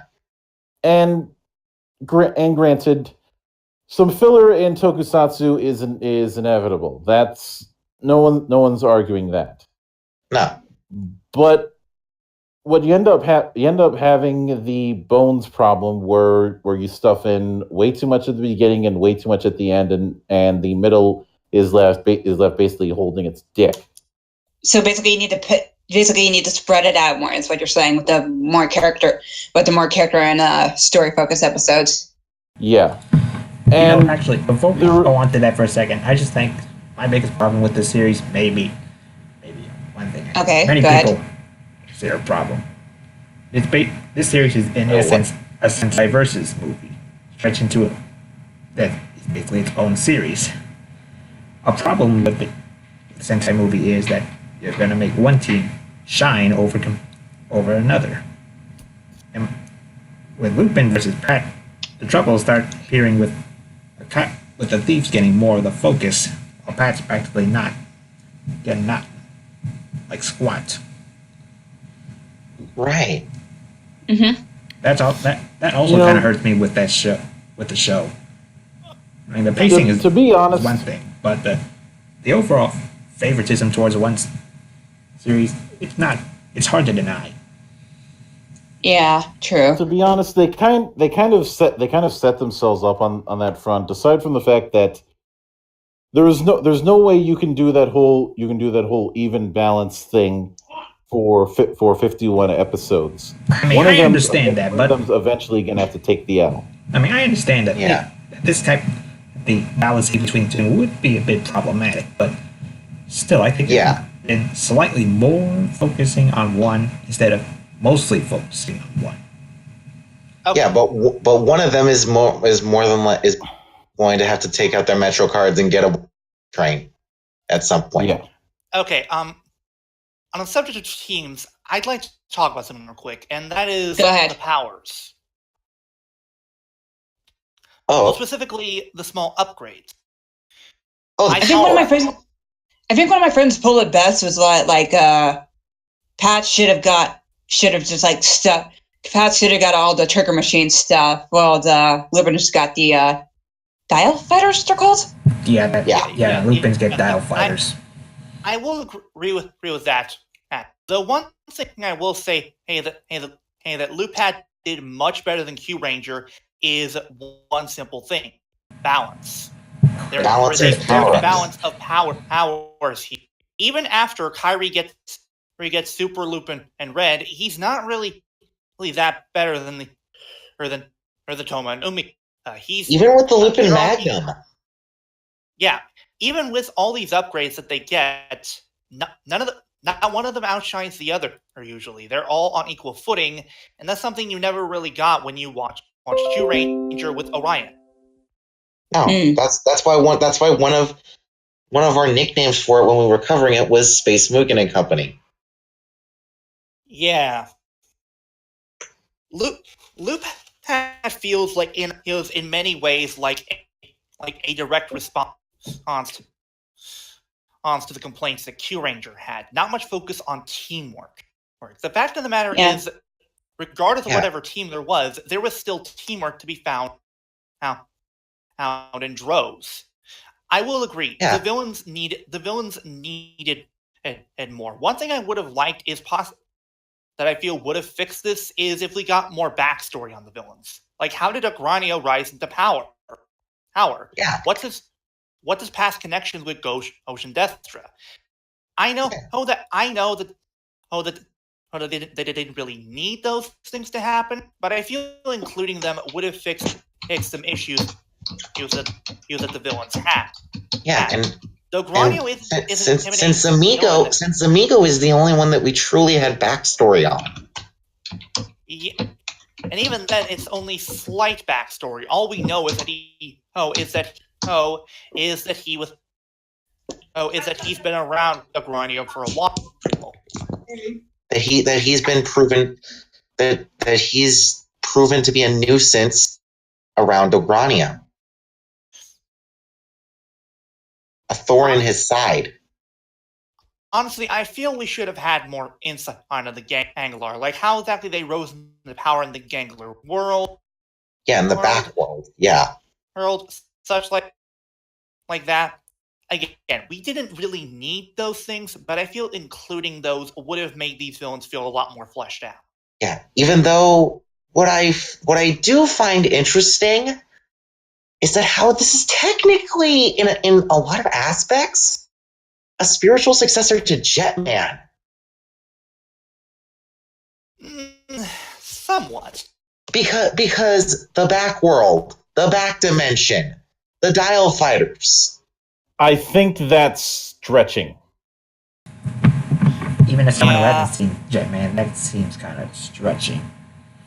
Fair enough. That's stretching so hard. You're giving Reed Richards a run for his money. Fair enough. Anyway. Now that being said, when it comes, I know that there's the whole thing about the focus on about too much focus on the Lupinrangers. Although the big question that I ask is that really the case, or is there too much focus on the Reds of both ends of it? I do say there is a bit of focus. I do say that the bit of focus on the Lupinrangers is a bit of a problem that could have definitely been handled better. But then again, yeah, you said the Reds get more focused than the teammates respectively on each teams. Yeah. Well, that and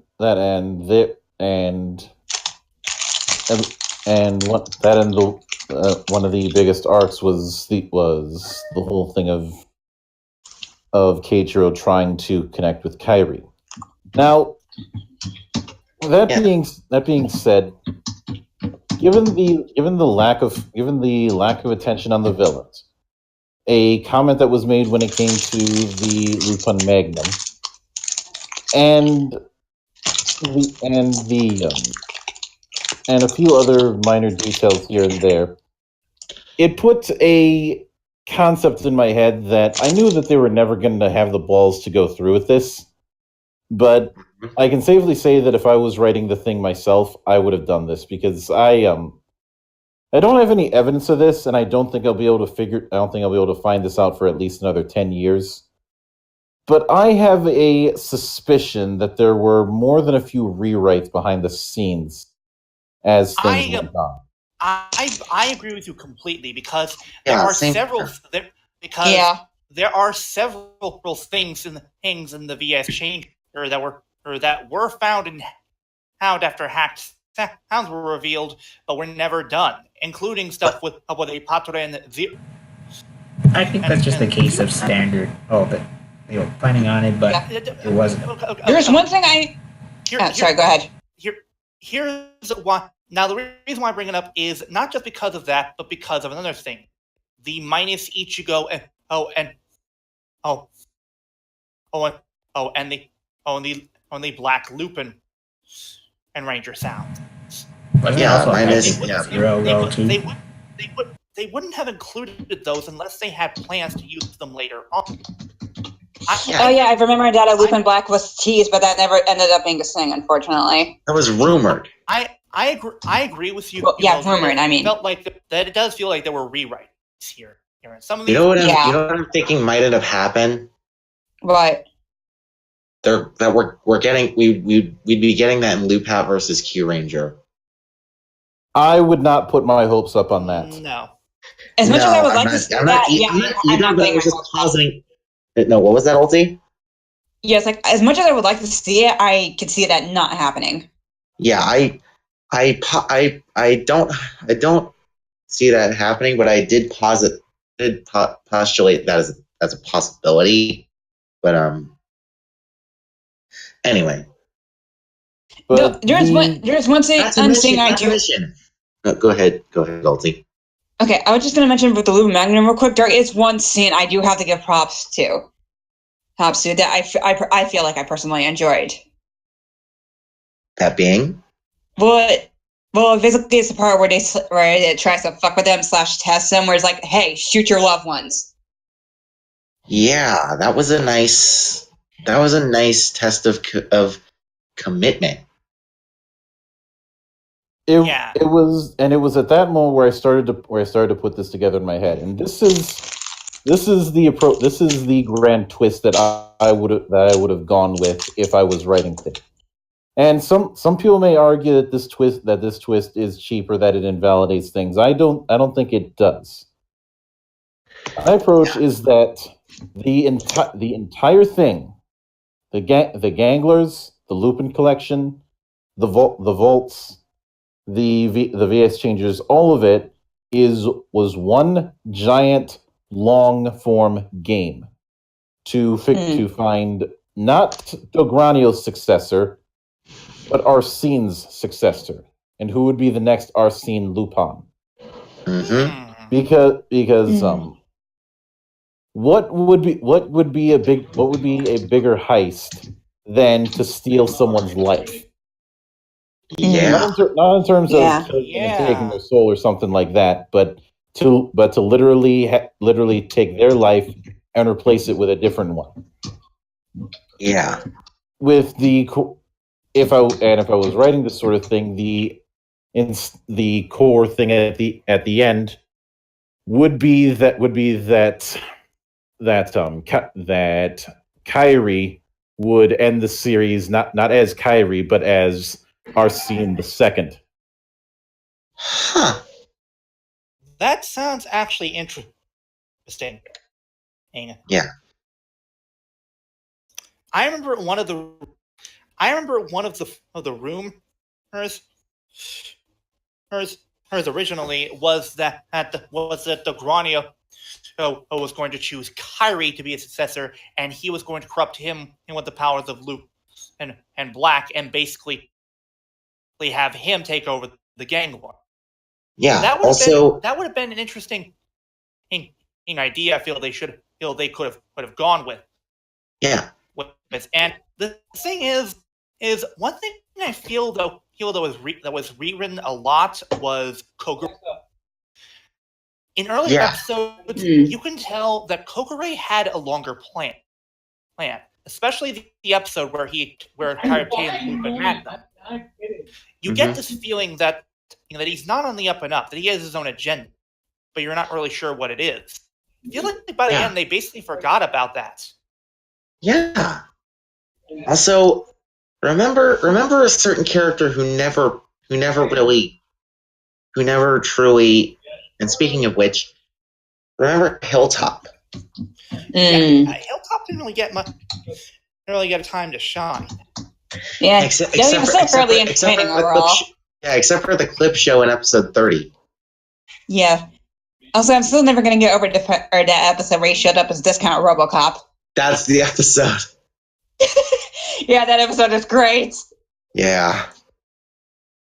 It was Discount RoboCop, and they also made a reference to Beverly Hills Cop with the whole which I love that too. I love that sense of love for American pop culture. Yeah. Also, speaking of which, why don't we cover the music? Ooh, the music in this show was great. The music was very good. Very good. It was a nice blend of noir and music, and also some nice jazz as well. Yeah, I love the jazz. Same here. I will say right now that how the Lupinranger versus Patranger has probably one of the best themes I have ever heard in a sense. The duet. You mean like opening theme? Yes. The duet number and opening theme, or as an opening theme, is great. Great. The contrasting lyrics. No, go ahead. Sorry. The contrasting lyrics, the booming saxophones, it all sets the tone very nice. Yeah, not to mention it's a duet between Tatsuki Yoshida and Hitomi Yoshida. Remember, that's something that we haven't seen since fucking Go Ranger. Yeah, we really haven't. All right, Mojo, what are your thoughts on the opening? With Isao Sasaki and Mitsuko Horie. And Mitsuko Hori. Yeah. Mojo, what are your thoughts on the opening? I definitely enjoyed having that sort of dueling thing. Now, I will say, since you brought up noir, I will say that there's a bit of a difference because of course when I'm seeing people bring up noir and people are making the inevitable double comparison, but here's where things get a bit different. Double's interest in film noir is rooted less in the film genre and more in the interest in detective serials, especially the works of Philip Marlowe. Mm-hmm. Lou Pat's interest in film noir comes from French cinema. Yeah. Now we may bring up the question, like with the two openings, because obviously you have both versions. You have the Patranger version, and then the Chase You Up, and then you have the Lupinranger version, Catch Me If You Can. Which versions on? It wasn't Catch Me If You Can. Yeah, Spin the Dial. Okay. Oh, my bad. Okay. Or Dial O Mawase. Yeah, Spin the Dial. Okay. Which openings alone did you guys prefer? Honestly, I can't really pick one of the others. They're both equally good. Fair enough. Mm-hmm. I'd say the same thing. Yeah, wait a second, BRB, guys. No problem. Now, finally, before we finish, let's go over the suits themselves. The suits are definitely different aesthetic-wise. You can clearly tell. Yeah, I agree with that. Adam. Yeah, because look over at the Lupinrangers. Those ones are more hollow fur and subdued, while the Patrangers are definitely brighter with the white. Wait, what? Yeah. What did I miss? Yeah, I was saying the Lupinrangers are a bit subdued in color, while the Patrangers ones were a bit more vibrant. Yeah, well, actually, it's the other way around. Okay. The Lupin Rangers were brighter because of their actual Phantom Thief suits. Because we see brighter shades of red, blue, and yellow.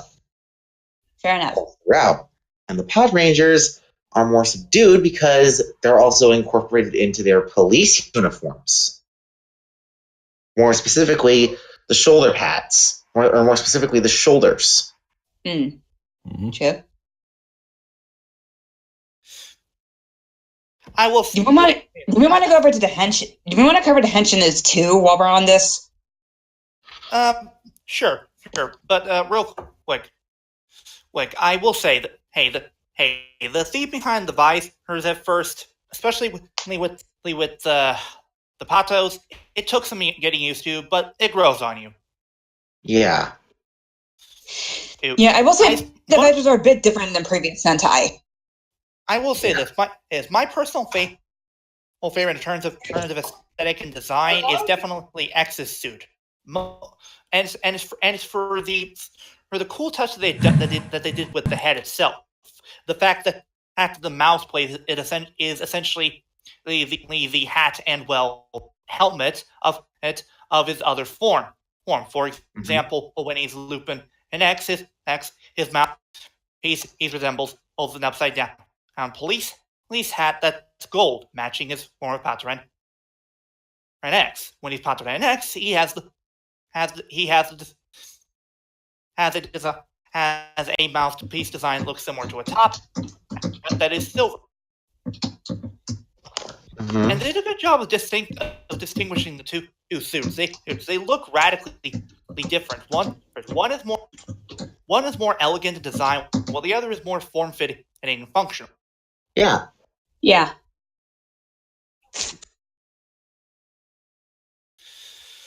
I'd say Mildred, go ahead.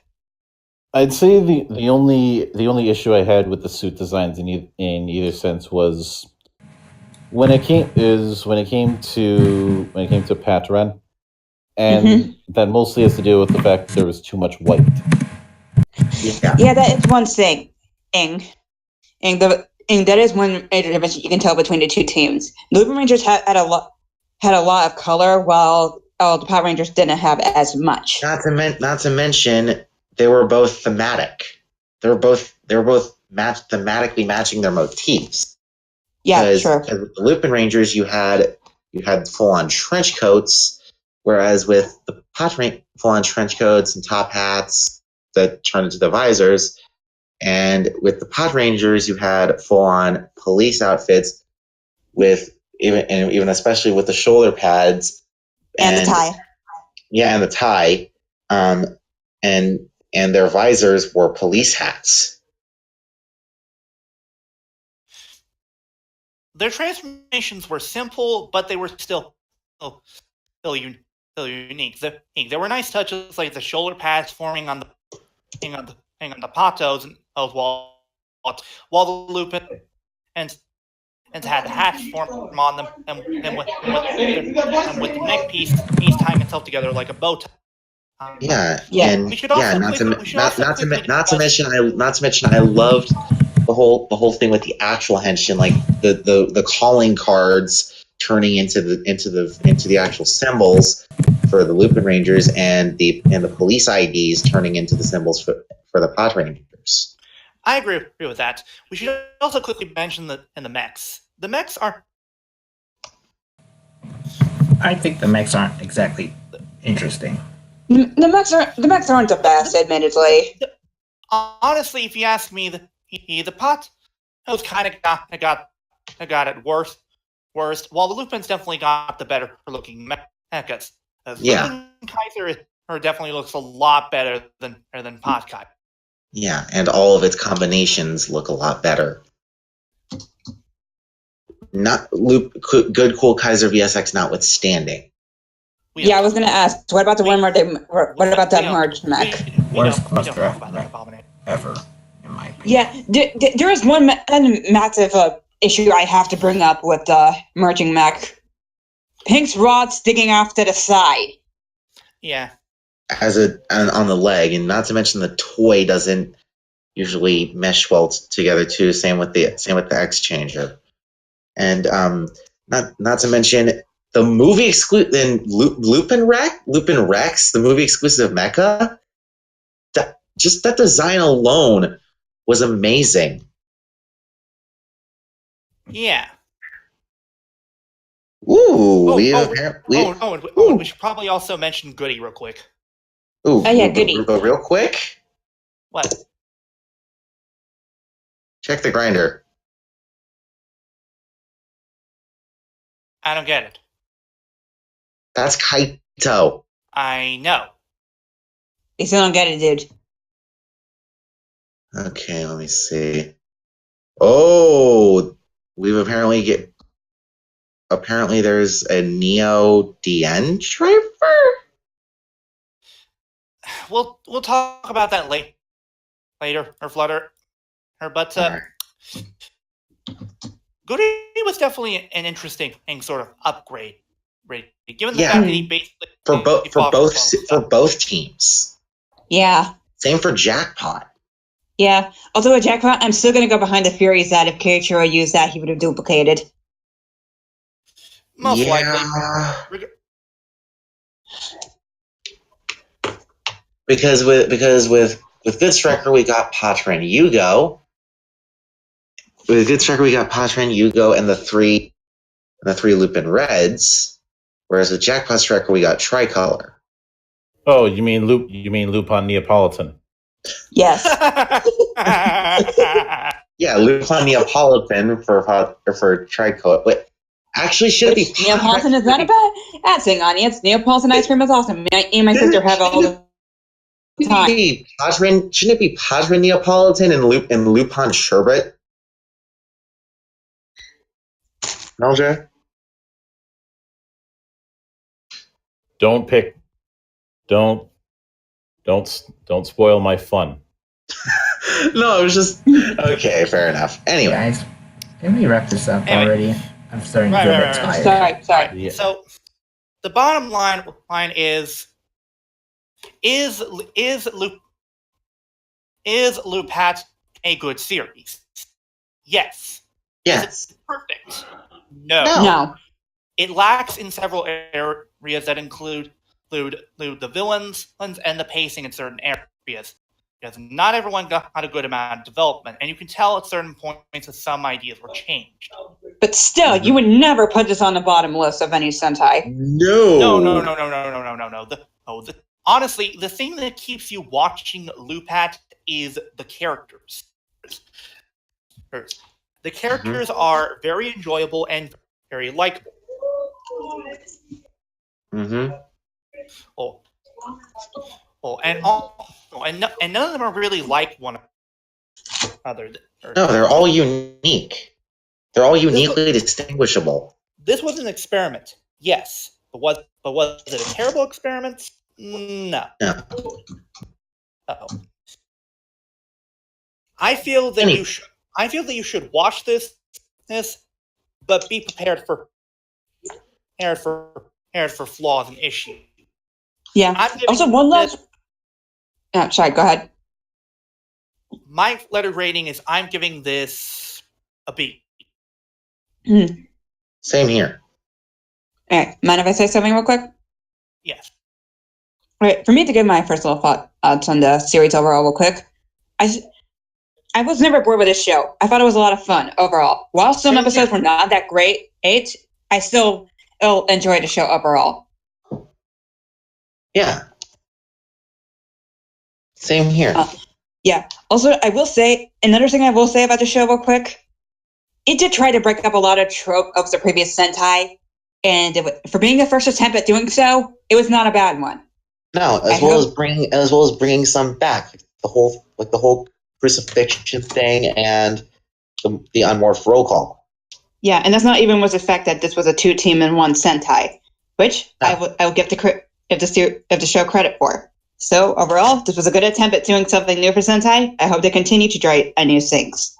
So with that, I will give Lupinranger vs. Patranger a B+. All right. Kuro, Mildra? I personally think that this series had a bit of potential. It sort of lives up to it, but there's enough flaws that keep me thinking it could have been executed a lot better. But I think the final rating, I would give it a B-. It mostly does itself good, but I could probably watch it, but it just feels like it's not. It could be a lot better than what it could be. Than what it is. All right then, Monk.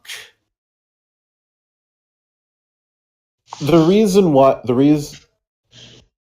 in the Tale of Icarus, you have a man who tries to fly to the heavens using wings made of wax. Now, the act of flight is in the tale a story of ambition. and how one's ambition can be used against oneself to bring themselves low, which is a pretty common thing in a lot of Greek tragedy. Mm-hmm.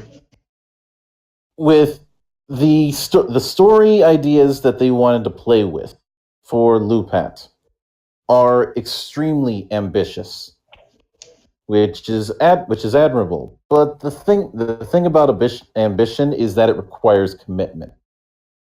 You cannot half bake a cake. No, you can't. If you're gonna be doing this sort of thing, you have to be going all in the entire time, no exceptions. Yeah. Unfortunately, Toei has no room for that sort of dedication, as with most television production, it is the land of compromises when you've got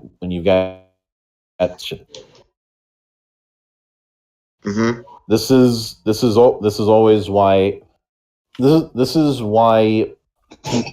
when people refer to writers for a certain show, they'll always focus on that one writer who is believed to have a singular vision for how things work, whether that be good in the case of Riku Sanjo, or less so in the case of Kento Shimoyama, who, let's be honest, is nothing but a yes man for Tokusatsu's Antichrist. But I digress. Mm-hmm. The point is that this is something that they should have better planned how things were going to go from the get-go. Yes. Instead of trying to plan things in short bursts. I'm not saying that they were writing the thing week to week. I'm not saying that they were pulling a South Park, but it definitely feels like they were rotating people out within every 1 or 2 months. Yeah. So to that end, even with the strengths that it has, the fact that it was not able to commit to its own goals is that the highest thing I can give this is a B. I don't do the plus minus thing because, well, I have a borderline enough of a time trying to handle scoring systems as it is. If I was using my own setup, it would be a case of recommended, just shy of strongly recommended. I can certainly say it's a step up from the last 2 seasons. I agree. Yeah. That's fair. I mean, it's not that hard to do, but can we just move hopefully along? How are you messing up with the slide transitioning as is? Because it's a lot longer than I thought it would do. So, I mean, I'm sorry for interrupting, but so I can only talk No, to you're you for fine, so you're long. fine. it's fine. Plus, I need to get to bed soon. Yeah, you're totally fine. Yeah, you're fine. All right. Now then, and let's get to the keyword word puzzle. And So, if some of you Mojo, guys were paying attention, as I accidentally keep moving around, you may have already known what the keywords were. And I have the music ready and go. Yes, but you can play a game, Meldra.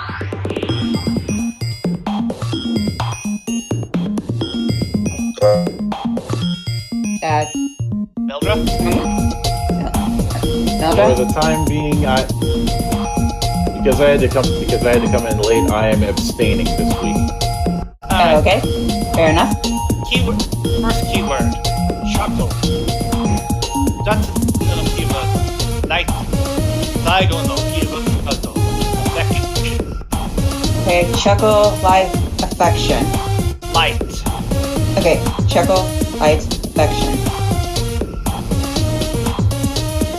Okay, I'm gonna spitball oddball my first choice. Is it Oja? Nope. Just checking.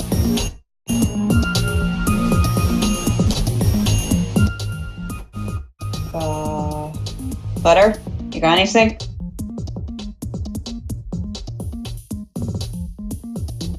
Later.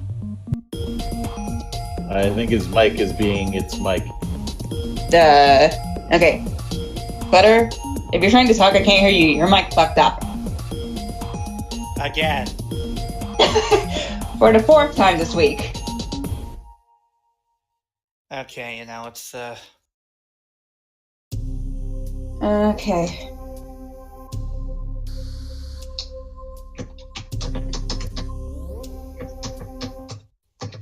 alright. Chuckle, light, affection. Okay. Take 2. My spitballing, I guess. Is it?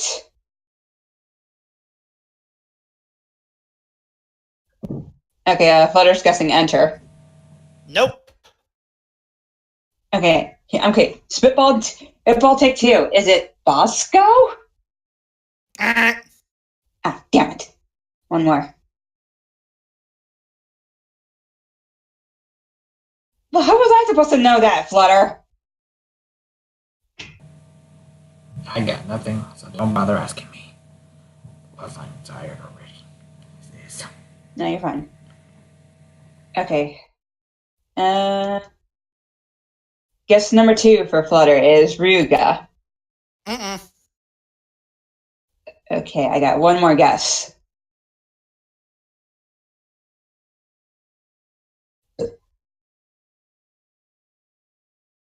And his third guess, as from Flutter, is Ranger. Nope. Okay, well, sorry, Flutter, you just lost the game. Bum-bum-ba-dum. Wow. Okay, I got one more guess. Okay, I'm gonna spitball this last one completely. Is it Dan Kuroto? Mm-mm. Okay, and I just lost the game. Bum-bum-ba-dum. Wow. Hang on, I've got one more appropriate for you.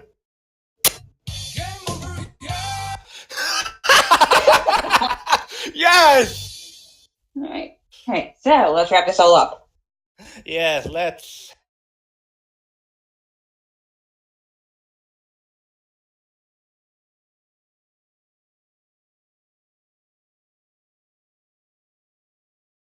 Anyway, that will do it for us. Well, not really this week, but more for this episode of the Roundup. Special thanks to Mildred for guest starring Yes. at the end. Yes, thank you, Rondra. Thank you for having me. I enjoy being had. All right. Yes. And starting off, Flutter has been the flamboyant Flyer Flutter 98, saying "Flutter on flyers." Ulti. Alright, I have been the Savage Meme Queen Ultimate Nerd Girl, and I'm to tell you all, stay nerdy, my friends, and always dance to cute Tama dancing. Okay, Kuro. I have been KurikageX. I have some overdue pastries to make, and I bid you adieu. Okay, and Mildred. As always, my name is Mildra. I am your gaming monk. Stay fucking frosty, everybody, and fuck the Watsy. Yeah, your turn. I have been your god and most beloved overlord, Diobot 2016, reminding you that I'm just a passing by Toku fan. Remember that. For that, please don't forget to praise our meme lord and Kuroto. Oh, ciao, and of course, and finally, A&E. Adieu. Adieu. We'll see you guys next time.